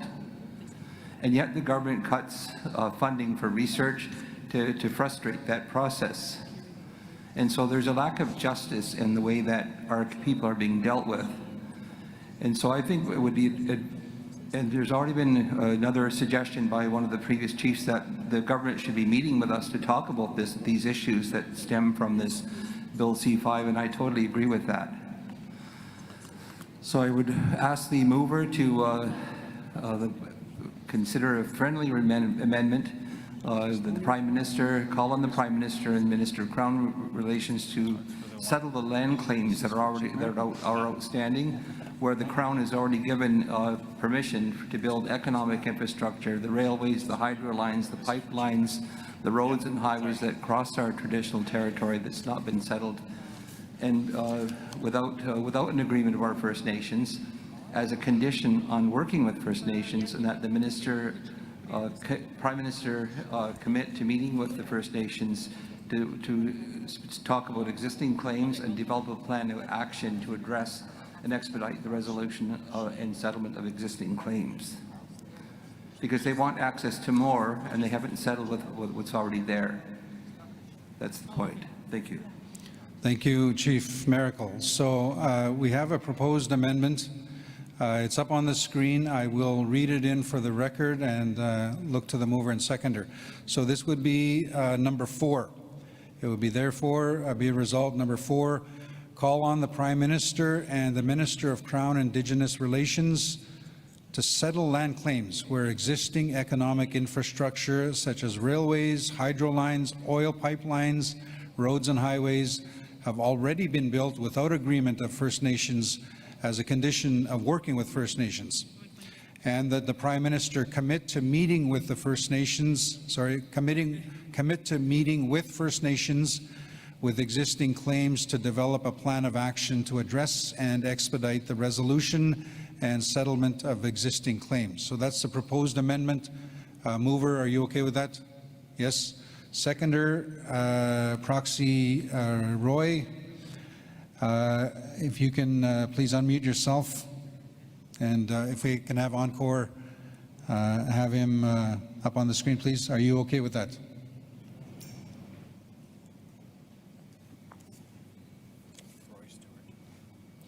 Proxy Roy Stewart. I'm fine with the amendment. Great, thank you. So we will proceed with the amended resolution. So Chiefs, the amended resolution is before you. It's draft resolution number 3. I will now ask Encore to open the polls. So Chiefs, it's the same link as the previous email, but just to be safe, you will get another email. Please go to that link, use the same 6-digit PIN number, and cast your vote. Opposition, in favor, or abstention. So the polls are now open.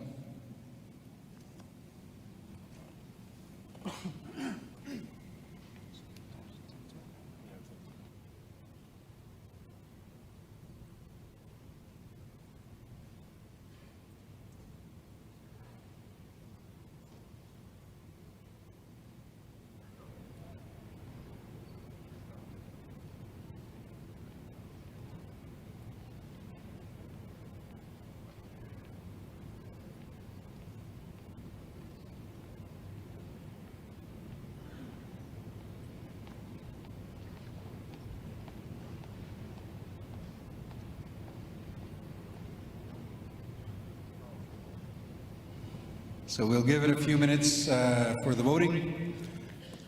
So what we will do is after the voting takes place, well, obviously we'll announce the results. We'll take a short break and then we'll reconvene with the panel. It's a very, very important discussion. Again, we're dealing with many very, very important discussions. The next plenary session is on long-term reform on child welfare. We'll get a very important update. Of course, a very pressing issue for First Nations across the country. So once we finish with this, I am looking around for the panelists. They are not here, but we will take a short break. We'll ask chiefs and delegates to be back in the room, let's say about 20 after, and we will start right at 1:30. But again, the polls are open. Votes are coming in.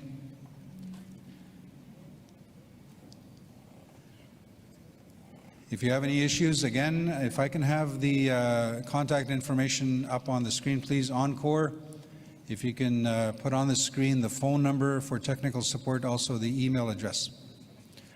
So if you do have any issues, there is a phone number, 1-833-236-8324 to get technical support. Also, you can email directly registration@afn.ca. Send them an email if you need some assistance. Also in the room, if you're having issues, we do have staff in the room with green lanyards. Does anybody have any issues right now? We have staff standing by to assist.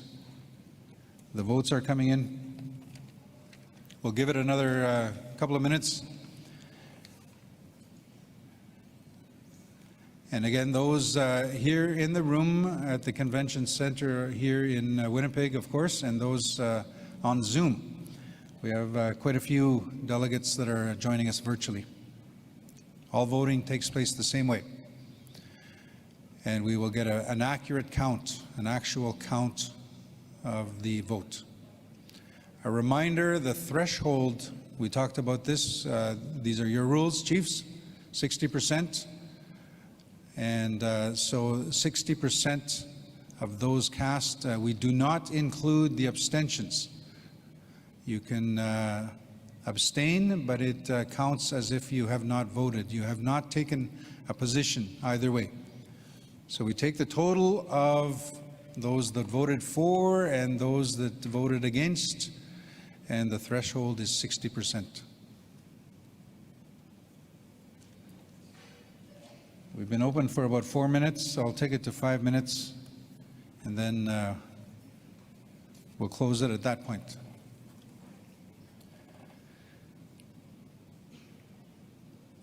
So following the plenary session this afternoon, a reminder on long-term reform on child welfare. We do have a quick update on the $23 billion compensation settlement process and the claims helpers, the assistance that is available out there for your citizens across Canada. We'll have a quick presentation this afternoon, and then we will get back to resolutions. A reminder, chiefs, you've traveled a long way. You've traveled a long way to come and get your decisions made. Very important issues, a wide variety of topics, many, many issues to deal with. So we would like to get to them by the end of tomorrow. And it's important to go through and have the discussions and then the decisions made. As many resolutions as we can, because we know chiefs have resolutions they'd like to deal with towards the end of the day. Okay, so numbers have come in. It hasn't changed much, so I will now say close the polls, please. Polls are now to be closed, and the polls are closed. Just waiting on results. So if I can have Encore put up the graphic that I can see with the percentage, and I'll get Cedric to help me with the actual numbers as well. The results, in support of the resolution, 48%, opposed to the resolution, 52%. So the resolution is defeated. I will give you the numbers.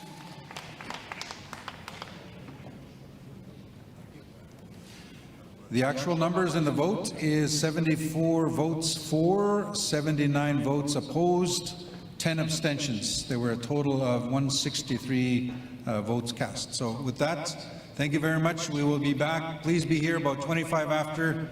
We'll get started right at 1:30. Yeah, you got you.